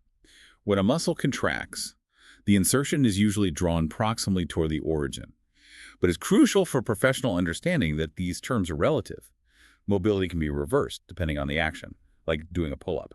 The fleshy, contractile middle part of the muscle is its belly. The ends are attached to supporting elements, bones, cartilage, ligaments, etc., by strong, inelastic cords of dense fibrous tissue tendons. Tendons connect muscle to bone. Or other structures. Some flat, wide tendons, particularly in broad muscles like the abdominal obliques, form a thin, strong sheet called an aponeurosis. Other tendons may form a raphe, a specialized interdigitation of tendinous ends, stitching flat muscles together along a midline seam. The internal structure of a skeletal muscle is a marvel of hierarchical organization, and it profoundly dictates its function, specifically how far it can move versus how much force it can generate. Architecture dictates function. Right. Individual muscle fibers are bound by delicate connective tissue sheaths. These ultimately condense on the external surface to form a robust, fibrous envelope, the epimysium. But it's a specific arrangement of these individual fibers within a muscle that is key. They can be oriented either parallel or obliquely to the muscle's long axis. Parallel fibered muscles, where fibers run parallel to the line of pull, can shorten much more significantly, maybe 1/3 to 1/2 the resting length. This means they act over a longer distance, bringing about greater movement. They have greater excursion or range of motion. Like strap muscles. Exactly. Think of the sternocleidomastoid in the neck, the rectus abdominis, or the sartorius muscle in the thigh. In stark contrast, pennate muscles have fibers running obliquely to the muscle's central tendon, like a feather's barbs. Angle fibers. Yeah. This allows them to pack many more fibers into a given volume, enabling significantly more force production, but with proportionally smaller excursion. We distinguish three types: unipennate, tendon along one side, fibers oblique to it, e.g. extensor digitorum longus. One side of the feather. Bipennate, tendon in center, fibers from two sides, e.g. rectus femoris. Both sides of the feather. And multipennate, more complex, series of bipennate or central tendon with converging fibers, e.g. deltoid tibialis anterior. Multiple feathers combined. The fundamental trade-off is clear. Muscle force is proportional to its physiological cross-sectional area. Pennate muscles maximize this area by packing in more fibers obliquely, thus generating greater force, despite their limited range of motion. A critical biomechanical principle for professionals. Muscles rarely, if ever, act in isolation. They function as coordinated teams, with different muscles playing distinct roles. Every single action is the result of this exquisite coordination. A muscle can act in 4 primary ways, and understanding these roles is fundamental. First, as an agonist or prime mover. The main muscle doing the work. Yes. The chief muscle is directly responsible for producing a particular desired movement. For instance, the quadriceps femoris group is the primary agonist for extending your knee. Second, an antagonist. This muscle precisely opposes the action of the agonist. For the agonist to work effectively, the antagonist must relax. This relaxation isn't passive, it's active nervous reflex inhibition. The opposing muscle needs to chill out. Exactly. Roles are entirely relative. The biceps femoris, a hamstring, is antagonist to the quadriceps during knee extension, but it becomes the agonist during knee flexion, with the quadriceps then being the antagonist. Third, a fixator. This plays a less obvious but equally vital role. A fixator contracts isometrically increases tone, no significant movement itself. Its job is to stabilize the origin of the prime mover, providing a firm base so the agonist can act efficiently. Holding the base steady. Exactly. Consider the shoulder girdle muscle stabilizing your scapula, allowing your deltoid muscle to effectively abduct your arm without the shoulder blade flopping around. Fourth, a synergist. This muscle helps the agonist by preventing unwanted movements in intermediate joints when the agonist crosses multiple joints. Canceling out unwanted actions. Right. For example, the long finger flexor extensors originate in your forearm and cross your wrist. For them to work precisely on your fingers, your carpal flexor extensors must contract as synergists to fix your wrist, preventing it from moving undesirably. It's vital for professionals to recognize these roles are dynamic. A muscle can switch roles moment to moment depending on the movement. Some muscles even act paradoxically, like the biceps modulating elbow extension. The nerve supply to muscles is the crucial communication link, translating brain commands into action. The nerve trunk innervating a muscle is a mixed nerve, about 60% motor to the muscle, 40% sensory from the muscle, plus sympathetic autonomic fibers influencing blood flow. Motor, sensory, and autonomic fibers all in one nerve. Typically, yes. This nerve usually enters the muscle at its motor point, often midpoint, deep surface for protection, and to allow movement without stretching the nerve. A fundamental concept is the motor unit. Neuron plus the fibers it controls. Right, a single motor neuron plus all the muscle fibers it innervates. Size varies greatly, adapted to function. Large motor units, one neuron, hundreds of fibers, are in large trunk-lower limb muscles for growth powerful movements. Small motor units, one neuron, maybe 5-10 fibers, are in muscles needing exceptional precision, like extraocular muscles or small hand muscles. Fine control versus brute force. Exactly. This direct relationship between motor unit size and function is a cornerstone of neuroanatomy. Even a muscle's name itself is a rich source of information if you know the code. Skeletal muscles are named based on various characteristics: shape, deltoid, size, maximus, number of heads, bellies, biceps, position, superficialis, depth, profundus, attachments, sternocleidomastoid, or actions, flexor. So the name tells you something. Often a lot. For instance, flexor pollicis longus tells a professional it's a long muscle, longus, that performs flexor of the thumb, pollicis. Understanding these conventions dramatically reduces rote memorization and allows you to deduce function and location from the name, an empowering skill for mastery. Okay, shifting focus to smooth muscle. This type consists of long, slender, spindle-shaped cells, typically arranged in dense bundles or sheets. Unlike skeletal muscle, it's under involuntary control. You don't consciously control it. Right. In the tubes of the body, like the digestive system, smooth muscle provides the motive power for propelling contents peristalsis. Circular fibers contract to milk contents onward, while longitudinal fibers pull the tube wall proximally. This also mixes ingested food. In storage organs like the urinary bladder and uterus, smooth muscle fibers are typically irregularly arranged, interlaced. This allows for remarkably slow, sustained contractions, essential for efficient expulsion when needed. Squeezing things out slowly but surely. Yeah. In blood vessel walls, smooth muscle is predominantly circularly arranged. This allows precise modification of the vessel lumen caliber, playing a critical role in controlling blood flow, regulating blood pressure, and distributing blood throughout the body. Vasoconstriction and vasodilation. Exactly. Smooth muscle contraction can be stimulated by local stretching, autonomic nerve impulses, or various hormones, all working unconsciously to maintain the body's internal environment. And finally, cardiac muscle. A truly unique, specialized type of striated muscle fiber forming the powerful, tirelessly contracting myocardium of the heart. The heart muscle itself. Yes. Unlike skeletal muscle, cardiac fibers branch intricately and unite, creating a complex 3D network. They're arranged in ingenious whorls and spirals, allowing for highly efficient pumping.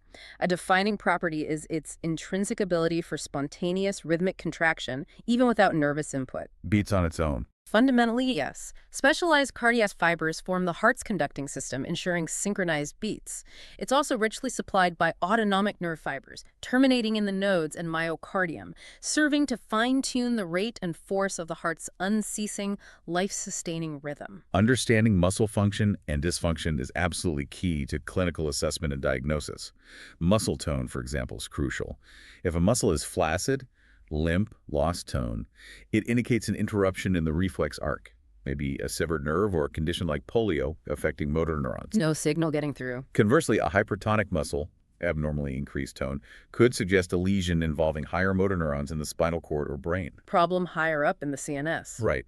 Knowing muscle attachments, origins insertions, is indispensable for analyzing normal and abnormal actions, like understanding why a patient walks a certain way. You also need to meticulously observe muscle shape and form. A paralyzed or unused muscle rapidly atrophies, changes shape, loses bulk. Comparing it to the opposite, healthy limb provides valuable diagnostic clues about the extent and chronicity of the problem. Looking for wasting. Exactly. And circling back to our initial clinical case, the most severe example, cardiac muscle necrosis. Cardiac muscle receives blood from coronary arteries. Crucially, these are functional end arteries. Meaning blockage is devastating. Precisely. If a large branch is suddenly blocked, myocardial infarction, the muscle it supplies gets insufficient blood, starves of oxygen, and rapidly undergoes death, necrosis. This necrotic tissue is replaced by non-contractile scar tissue. This is why the patient in our opening story faced such a severe outcome, and why understanding the precise vascular anatomy of the heart isn't just academic, but profoundly life-saving. It's core professional knowledge. Okay, now we delve into the master controllers and the tireless lifelines of the body, the nervous and circulatory systems. The command center and the delivery service. Great way to put it. These are the rapid-fire communication network and the incredibly efficient, ceaseless delivery service orchestrating every function and keeping everything running in harmony. The nervous system, alongside the slower endocrine system, controls, integrates, and coordinates all body activities. Structurally, it's broadly divided into two main parts. The central nervous system, CNS, brain and spinal cord, the central processor, and the peripheral nervous system, PNS, a vast network of cranial and spinal nerves and associated ganglia extending everywhere. Functionally, we further dissect the nervous system. The somatic nervous system primarily deals with perceiving and controlling your external environment. It largely governs skeletal muscle actions, enabling voluntary responses to conscious sensory signals from your body, wall, and limbs. Stuff you consciously control. Mostly. In stark contrast, the autonomic nervous system, ANS, is dedicated to maintaining your internal environment, operating below conscious awareness. It primarily controls smooth muscle, cardiac muscle, and glands. Its responses are mostly involuntary, reacting automatically to signals you don't typically perceive, like blood pressure changes. Hashtag tag 4.1 central nervous system, CNS. The CNS is the body's ultimate processing hub, an incredibly intricate network of billions of specialized nerve cells and their crucial support staff. It's made up of neurons, nerve cells, and neuroglia, support tissue. Neurons do the signaling, neuroglia supports them. Exactly. Each neuron has a cell body, dendrites conduct impulses toward the cell body, and an axon conducts impulses away, often the longest process. Within the CNS, neuron cell bodies often cluster together, forming functional units called nuclei. The internal architecture of the CNS is organized into discernible regions of gray matter and white matter. Gray matter consists largely of nerve cell bodies and dendrites, embedded in neuroglia. It looks grayish because the neurons are mostly non-myelinated. No fatty insulation. Right. In the spinal cord, gray matter has a characteristic H-shape or butterfly pattern in cross-section, with posterior dorsal and anterior ventral gray horns. In the thoracic and upper lumbar regions, there are also lateral gray horns, crucial for autonomic neurons. White matter, on the other hand, is predominantly nerve processes, axons, and blood vessels embedded in neuroglia. Its white, glistening color comes from the myelinated nerve processes. The myelin sheath provides insulation and speeds up impulse conduction. Faster signaling in white matter. Generally, yes. Running internally through the CNS, between the gray matter, is a slender central canal containing cerebrospinal fluid, CSF, providing cushioning, nutrients, and waste removal. Protecting the entire delicate CNS brain and spinal cord are three specialized membranes, the meninges. The protective layers. Right. Outermost and toughest is the dura mater. Beneath that, the web-like arachnoid mater. Innermost, intimately adhering to the CNS surface, is the delicate pia mater. Dura, arachnoid, pia, DAP. Nice mnemonic. These meninges protect, anchor, stabilize the CNS, and crucially, form a sac containing the cushioning cerebrospinal fluid, CSF, which acts as a shock absorber and supports metabolic needs. Hashtag tag 4.1.2 peripheral nervous system, PNS. Extending from the CNS, the peripheral nervous system, PNS, is the vast network connecting the CNS to every corner of your body, muscles, skin, organs. It consists of paired cranial and spinal nerves and their associated ganglia. Ganglia are clusters of neuron cell bodies outside the CNS. Right, nerves look like grayish-white cords, but microscopically, they're dense bundles of axons supported by connective tissue. There are 12 pairs of cranial nerves emerging directly from the brain and upper spinal cord, passing through skull foramina. Most serve the head and neck, but one notable exception. It's a vagus nerve. Exactly. Cranial nerve X, the vagus nerve, is unique with an incredibly extensive distribution, reaching far beyond the head and neck to supply structures in the thorax and abdomen, playing a crucial role in autonomic functions. Spinal nerves are fundamental, exquisitely organized into 31 segmentally arranged pairs branching out to supply specific body regions. They leave the spinal cord through intervertebral foramina, we name them by region, 8 cervical, C1-C8, 12 thoracic, T1-T12, 5 lumbar, L1-L5, 5 sacral, S1-S5, and 1 coccygeal CO1 pair. Each spinal nerve has a complex origin. It starts as paired anterior rootlets and posterior rootlets connected to the gray horns. These converge within the vertebral canal to form a single anterior root and posterior root. Crucially, each posterior root has a swelling, the posterior root ganglion. Where the sensory cell bodies live. Exactly. Located at the intervertebral foramen, the spinal nerve itself forms when the anterior and posterior roots merge within the foramen. Almost immediately, it divides into a smaller posterior ramus and a larger anterior ramus. Now, let's clarify the vital distinction of fiber tubes. The anterior rootlets and roots consist exclusively of efferent or motor fibers, carrying impulses away from the CNS to muscles or glands. Motor out the front. Right. Somatic motor neuron cell bodies, for skeletal muscle, are in the anterior gray horn. Autonomic motor neuron cell bodies, smooth cardiac muscle, glands, are in the lateral gray horn. Conversely, the posterior rootlets and roots contain only afferent or sensory fibers, carrying impulses to the CNS, touch, pain, temperature, proprioception. Their cell bodies are in the posterior root ganglion. Sensory in the back, dorsal. Right. A critical point for professionals. The spinal nerves and their anterior and posterior rami are mixed nerves containing both motor and sensory fibers. This distinction has profound clinical implications. Why is that? A lesion hitting only the anterior roots impairs only motor function, paralysis. But a lesion hitting the anterior rami affects both motor and sensory fibers, paralysis plus sensory deficits. Different clinical picture entirely. The distribution patterns of these ramis are also incredibly important. The larger anterior rami continue laterally and anterior to supply muscles and skin over the anterolateral body wall, and critically, all muscles and skin of the entire limb. And sides and limbs. The smaller posterior rami pass posteriorly, supplying deep back muscles and skin. Spinal nerves also give off a small meningeal branch, back to vertebrae meninges. Yeah. And in thoracic upper lumbar regions, rami communicantes associated with the sympathetic ANS. These rami distribute innervation in one of two distinct patterns, simple segmentation or through plexuses. In simple segmentation, like intercostal nerves, each anterior ramus stays independent, wrapping around the trunk like a band. The peripheral nerve retains its identity with its spinal nerve origin. For example, T5, intercostal nerve from T5. Clear segmental bands. Right, though with some overlap. In stark contrast, a plexus is far more complex. Several adjacent anterior rami join, their neuron processes intricately intermix, forming dense networks that then generate major peripheral nerves. Like a complex junction box. Excellent analogy. In a plexus, emerging nerves are formed from multiple spinal nerves, losing gross identity with any single spinal nerve.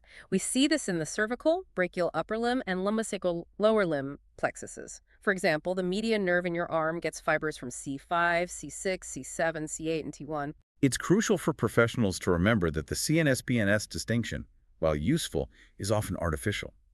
Neurons can be incredibly long, bridging these divides seamlessly, showing the nervous system's integrated nature. It's all connected. Think of a motor neuron from T1 spinal cord through anterior root, brachial plexus, ulnar nerve to a small hand muscle maybe 3 feet long. Or a sensory neuron from your little toe, S1 segment, traveling up your leg, sural, tibial, sciatic nerves, through lumbosacral plexus, posterior root, ganglion, then up the spinal cord all the way to the medulla oblongata in your brainstem, maybe 5 feet, for one single neuron. Wow, that's incredible reach. It really highlights the enormous interconnected reach and functional continuity of individual neurons. Underscores the integrated nature for elite professionals. You can't just think in isolated compartments. Okay, let's explore the automatic pilot, the autonomic nervous system, ANS. This sophisticated, largely unconscious system manages everything from heart rate and blood pressure to digestion and pupil dilation without conscious thought. Keeps the internal house in order. Right. The ANS is primarily concerned with motor control of smooth muscle, cardiac muscle, and glands.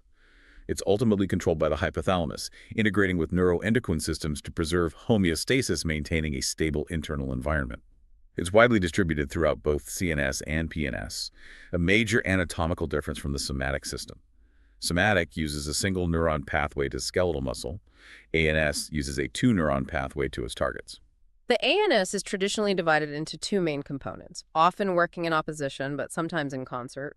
The sympathetic division prepares your body for emergencies, fight or flight, mobilizing energy, increasing alertness, traditionally called the thoracolumbar outflow, preganglionic neurons from T1L2. Stress response. The parasympathetic division, conversely, aids recovery and routine functions, rest and digest, traditionally called the craniosacral outflow, originating from cranial nerves 3rd, 7, 9X, and sacral segments S2, S4.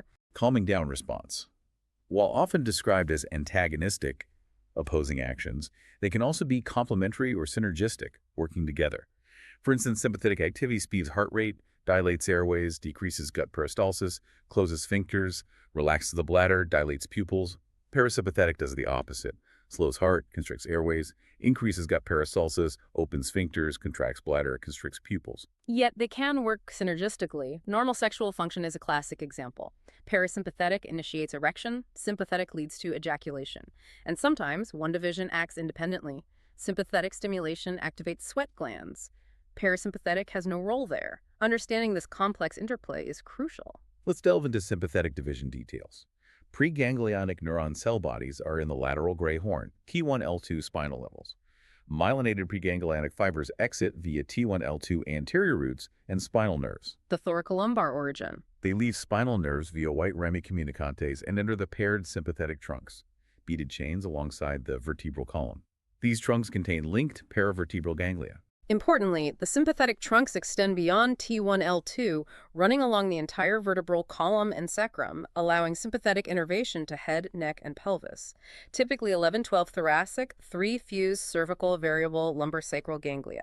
A single midline ganglion, impar, marks the caudal end. Synapses between pre- and postganglionic neurons occur in chain ganglia. Postganglionic fibers then exit, following various paths.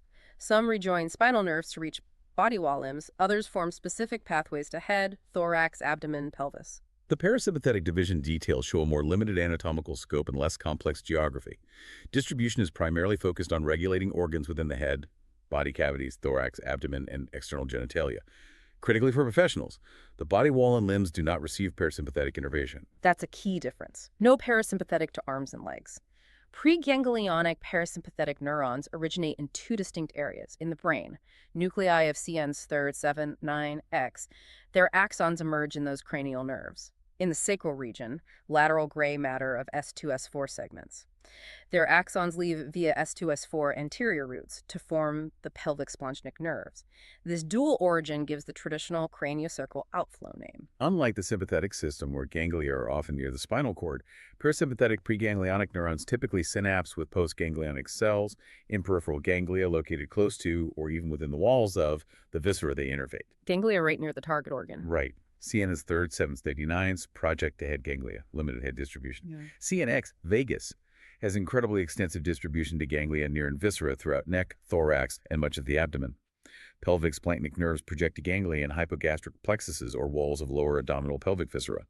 Consequently, postganglionic parasympathetic fibers are non-myelinated and relatively short, leading to highly localized effects. Now, here's a cutting-edge insight, rethinking traditional understanding among professionals. Oh, what's this? Sacral autonomic outflow, S2, S4, has historically been classed as parasympathetic due to its rest and digest effects. However, recent detailed studies suggest these sacral autonomics are anatomically structured like the sympathetic system, despite having a cholinergic phenotype, releasing acetylcholine, like parasympathetic neurons. So structurally sympathetic, functionally parasympathetic-like. Essentially, yes. Therefore, for truly precise anatomical description, it's becoming more accurate to describe the sympathetic division as the spinal outflow, T1, L2 plus S2, S4, and the parasympathetic as the cranial outflow, CNS 3, 7, 9X. This refines our anatomical understanding at a professional level, reflecting evolving knowledge. It doesn't change the functional effects, but clarifies the wiring. Finally, let's touch upon visceral afferents. Yeah. While ANS is primarily motor, sensory neurons, visceral afferents, travel with autonomic fibers, providing vital feedback. Sensory input from the organs. Right. They provide info about the internal environment, enabling visceral reflexes and sometimes conscious sensation. Visceral reflexes regulate things like blood pressure chemistry via input from chemoreceptors, baroreceptors, osmoreceptors. Normally, routine visceral activity, like gut motility, is unconscious. However, abnormal activity, extreme stretch, chemical irritation, ischemia, can evoke conscious sensations, typically diffuse pain, discomfort, or nausea. Myelinated visceral afferents from thoracic abdominopelvic viscera travel with sympathetic parasympathetic nerves. Crucially, they pass through autonomic plexus ganglia without synapsing. Many enter sympathetic trunks, then spinal nerves via white rami, posterior roots, into the spinal cord. Cell bodies are in posterior root ganglia. Others travel with the vagus nerve into the brainstem. Cell bodies in vagal sensory ganglia. This dual pathway is important for understanding referred pain patterns. The meticulous organization of the nervous system has profound clinical implications, making detailed understanding indispensable. One key concept is dermatomes. Skin areas supplied by single spinal nerves. Exactly. A dermatome is the specific skin area supplied by somatic sensory fibers of a single spinal nerve, and thus a single spinal cord segment. On the trunk, they form relatively simple band-like patterns. In limbs, it's more complex due to embryonic rotations. There's significant overlap between adjacent dermatomes, need 3 contiguous nerve sections for complete anesthesia. Clinicians use dermatome maps extensively to identify problems with specific spinal nerves or cord segments, e.g., sensory deficit over the nipple indicates a T4 issue. Similarly, understanding segmental innervation of muscle is crucial. Most muscles are innervated by 2 for 4 spinal nerves via plexuses, so paralyzing a muscle usually requires lesioning several spinal nerves or cord segments. Clinicians rely on key reflexes to quickly test specific segments. Like tendon taps. Yes. Biceps reflex tests, C5, C6, triceps, C6, C8, patellar, knee jerk, L2, L4, Achilles, ankle jerk, S1, S2.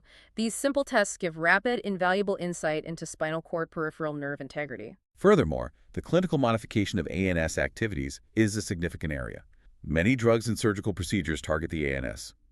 Drugs can block sympathetic nerve endings to lower blood pressure via vasodilation. Beta blockers, for example. Right. In severe arterial disease of a limb, surgically sectioning sympathetic innervation, sympathectomy, can sometimes be limb-saving.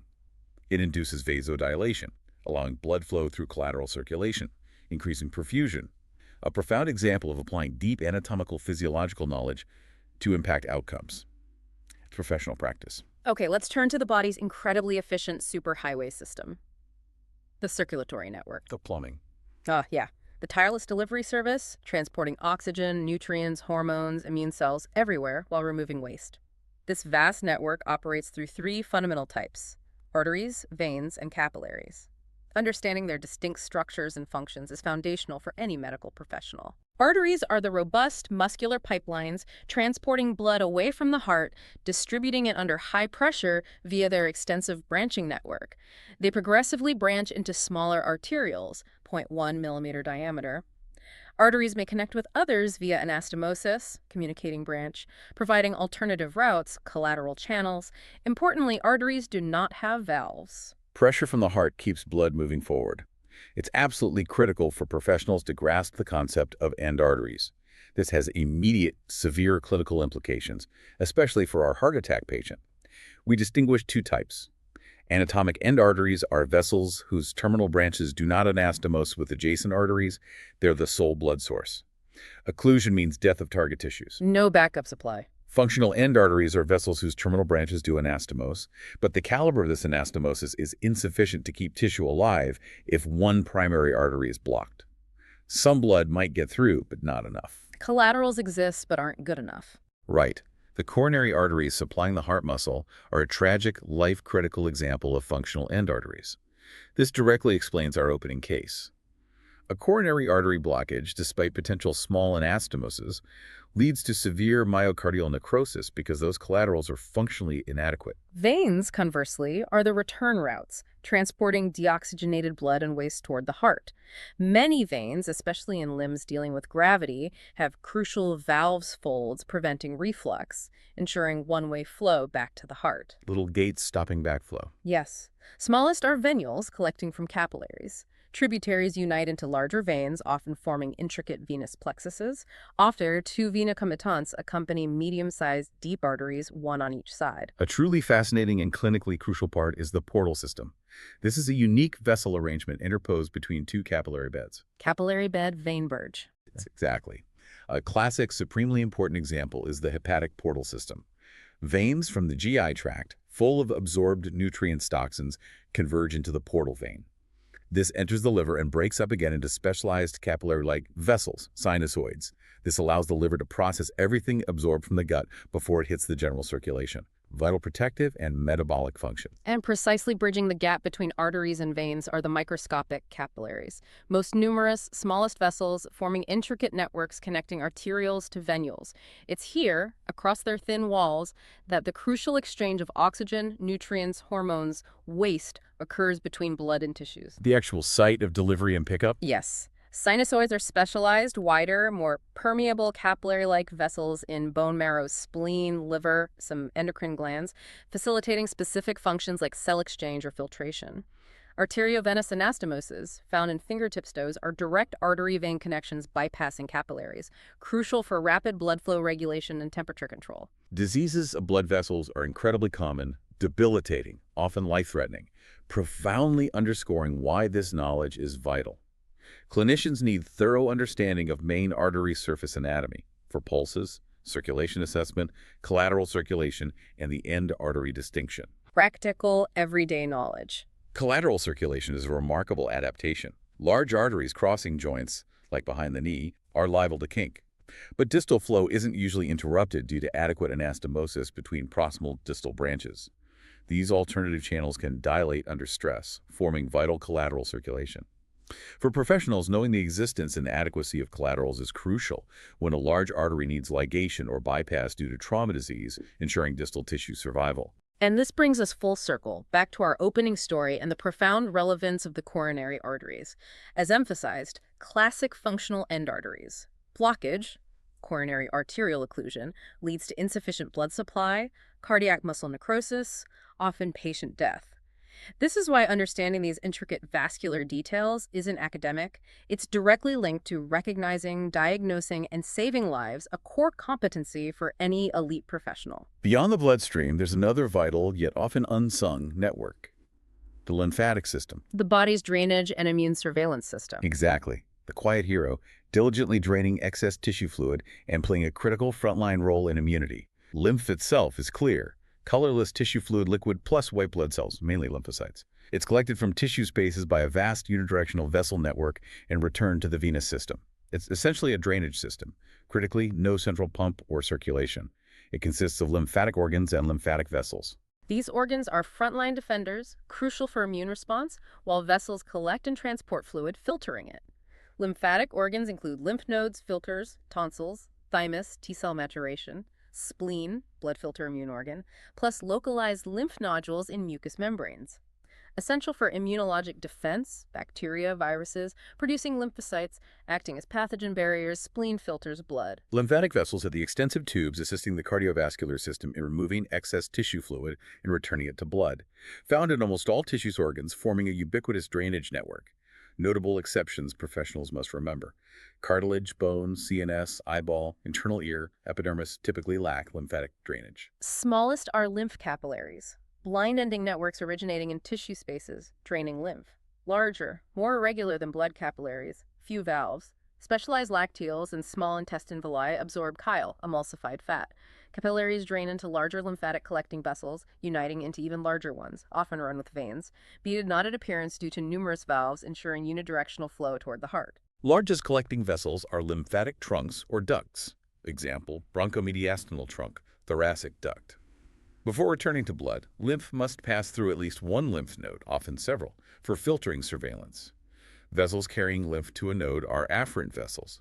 Transporting filtered lymph away are efferent vessels. Lymph flow isn't driven by a pump, it's propelled by extravessel forces.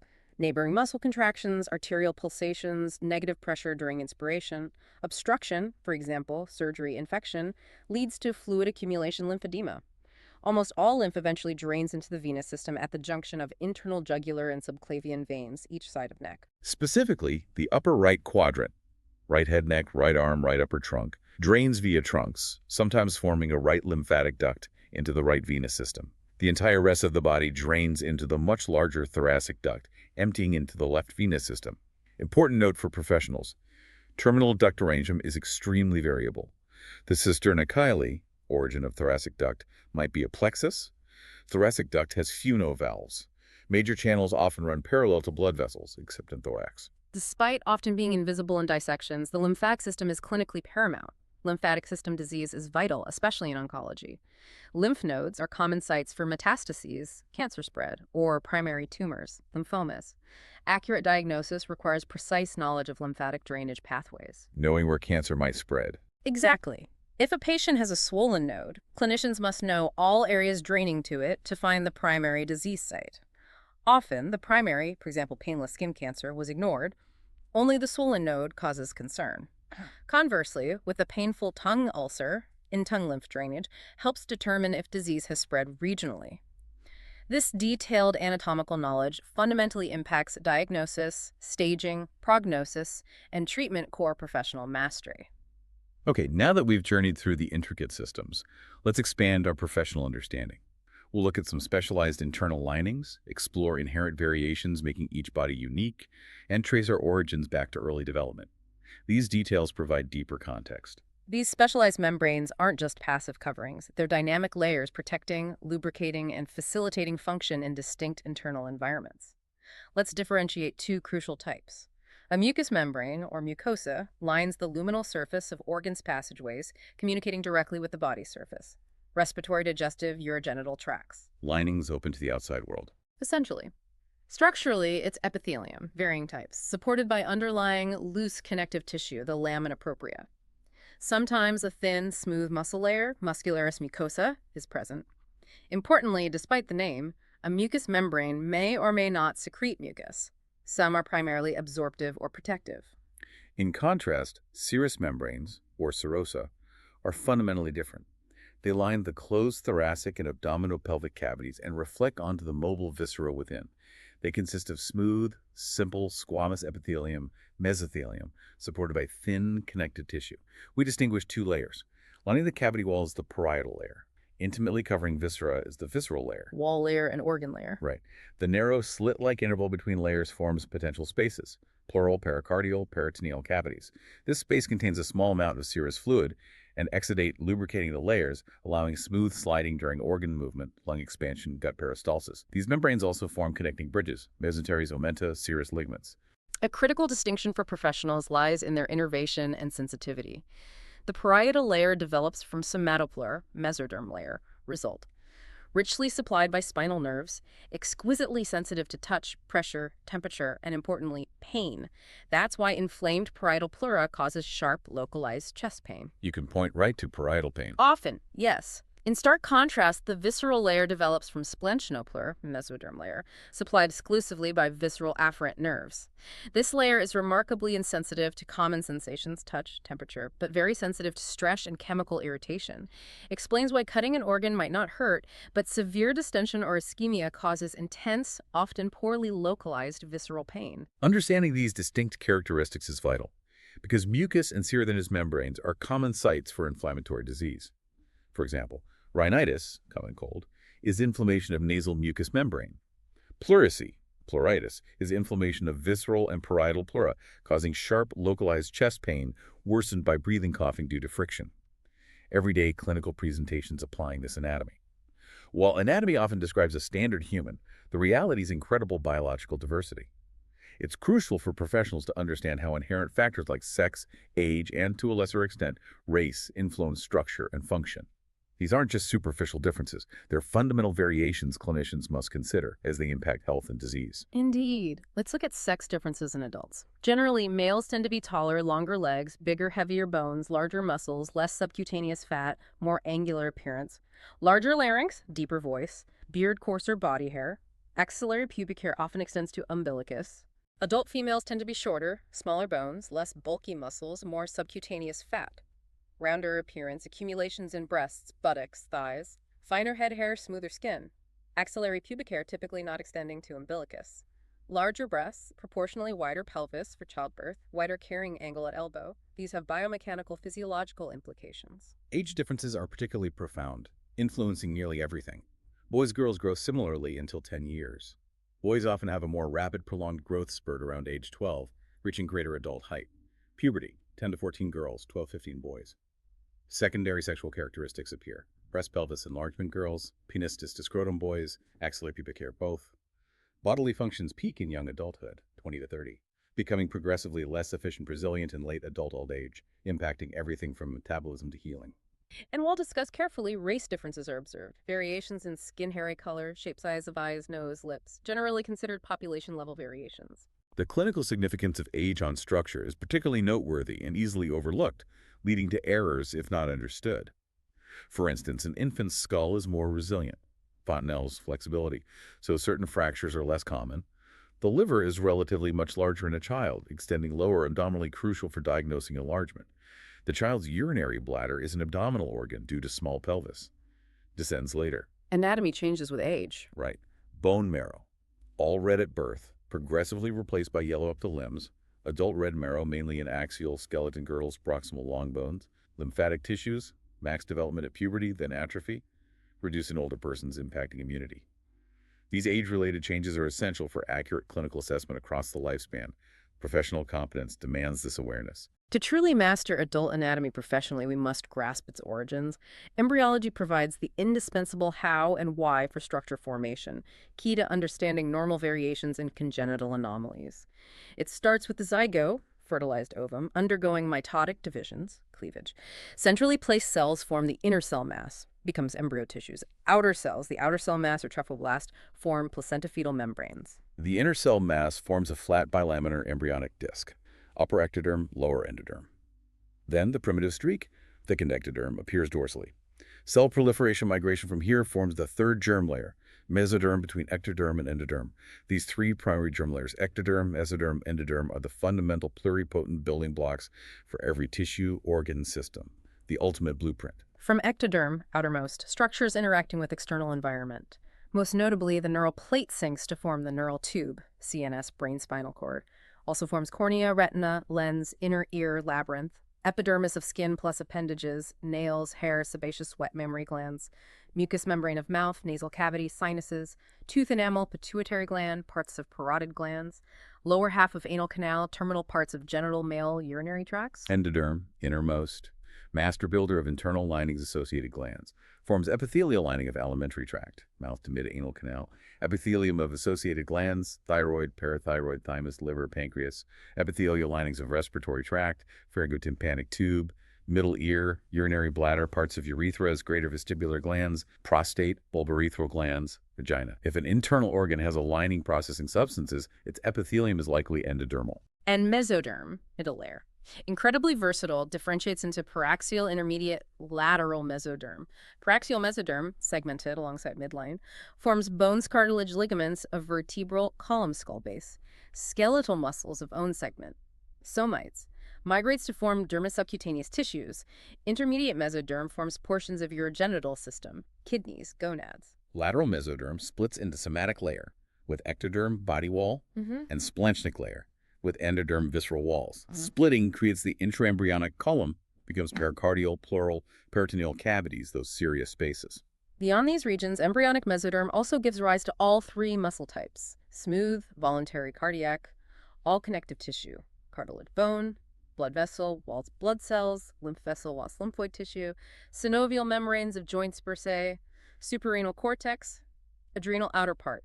Connecting adult structures back to these three germ layers provides profound professional understanding of how seemingly disparate parts are related by their common developmental blueprint.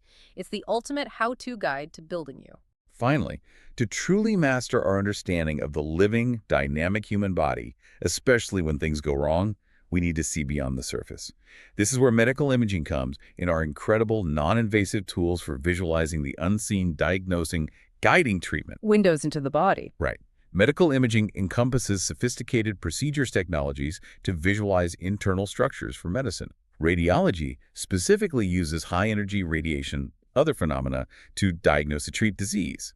Ionizing radiation like X-rays, radionuclides, nuclear magnetic resonance MRI, ultrasound, etc. Fascinating history born from accidental discovery.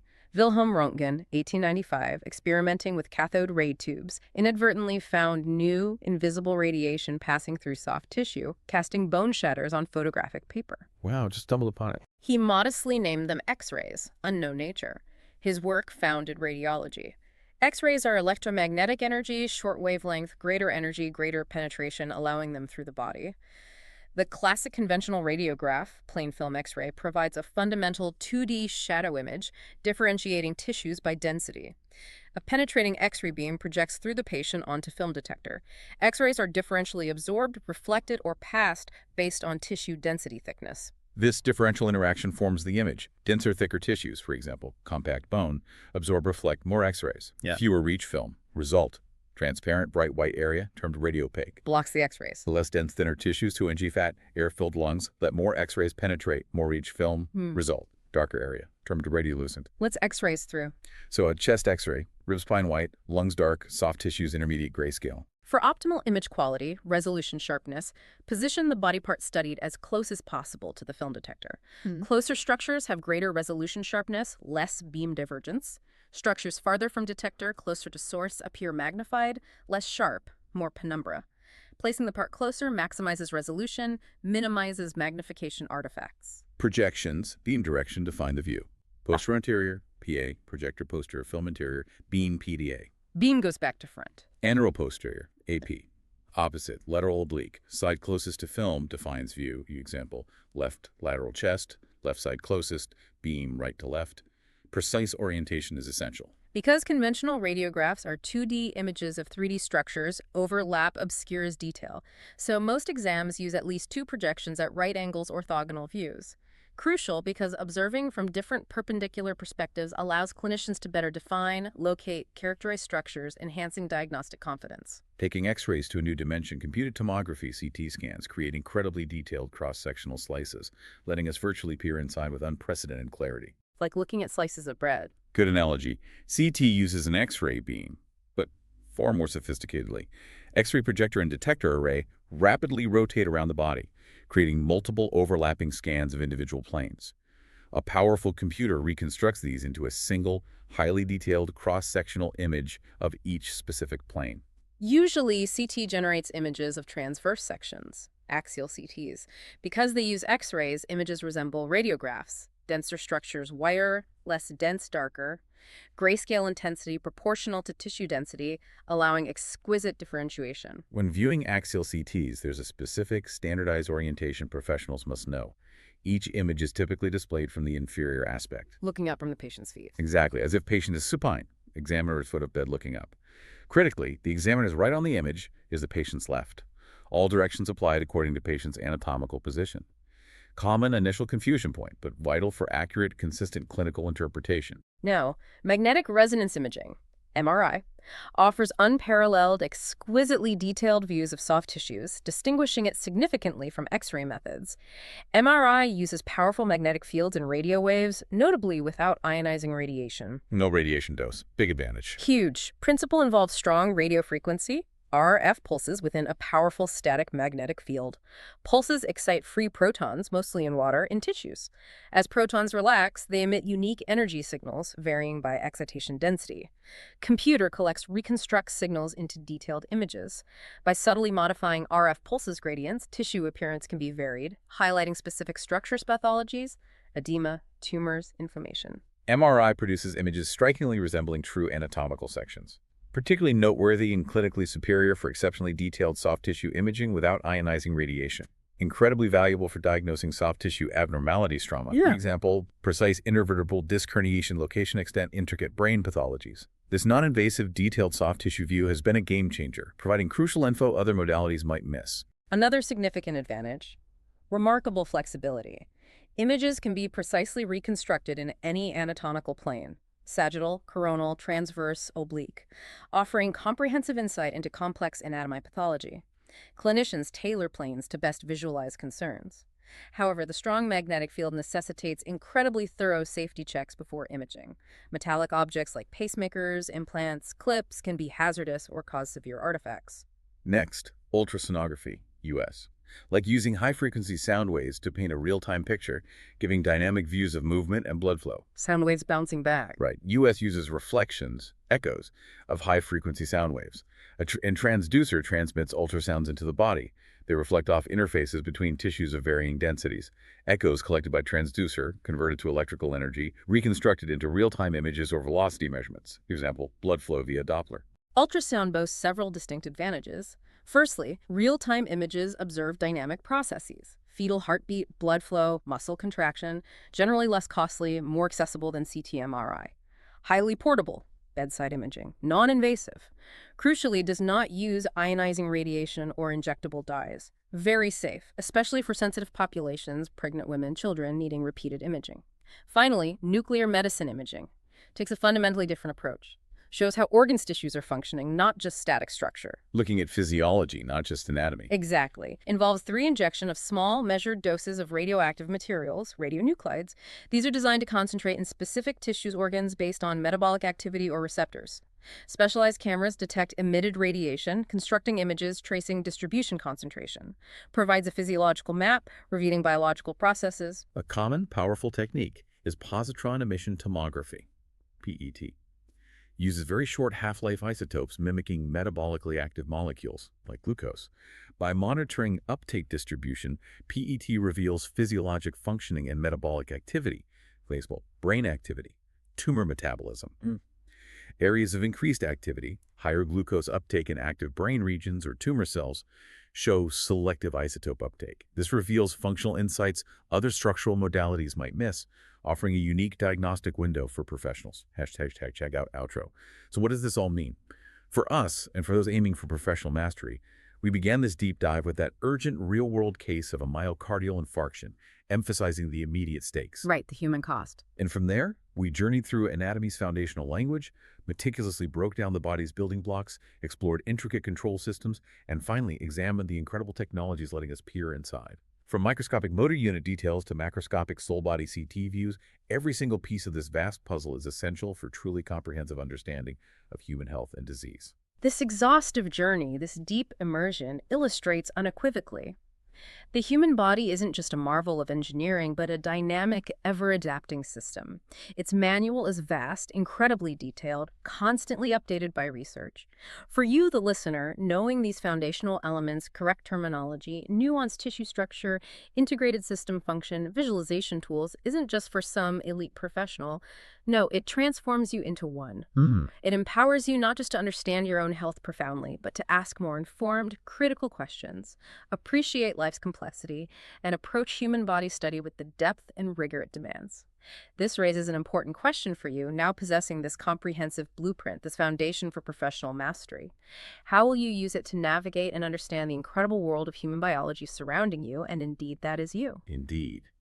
From that sudden chest pain to the intricate dance of cells and systems making every breath possible, the more profoundly we understand the deep dive into our own bodies, the better equipped we are to appreciate, protect, heal. Thank you for joining us on this rigorous exploration, for embracing the challenge of true understanding. Keep learning, keep questioning with that professional curiosity, and remember, there's always more to discover, always another layer to peel back in the unending complexity of human anatomy.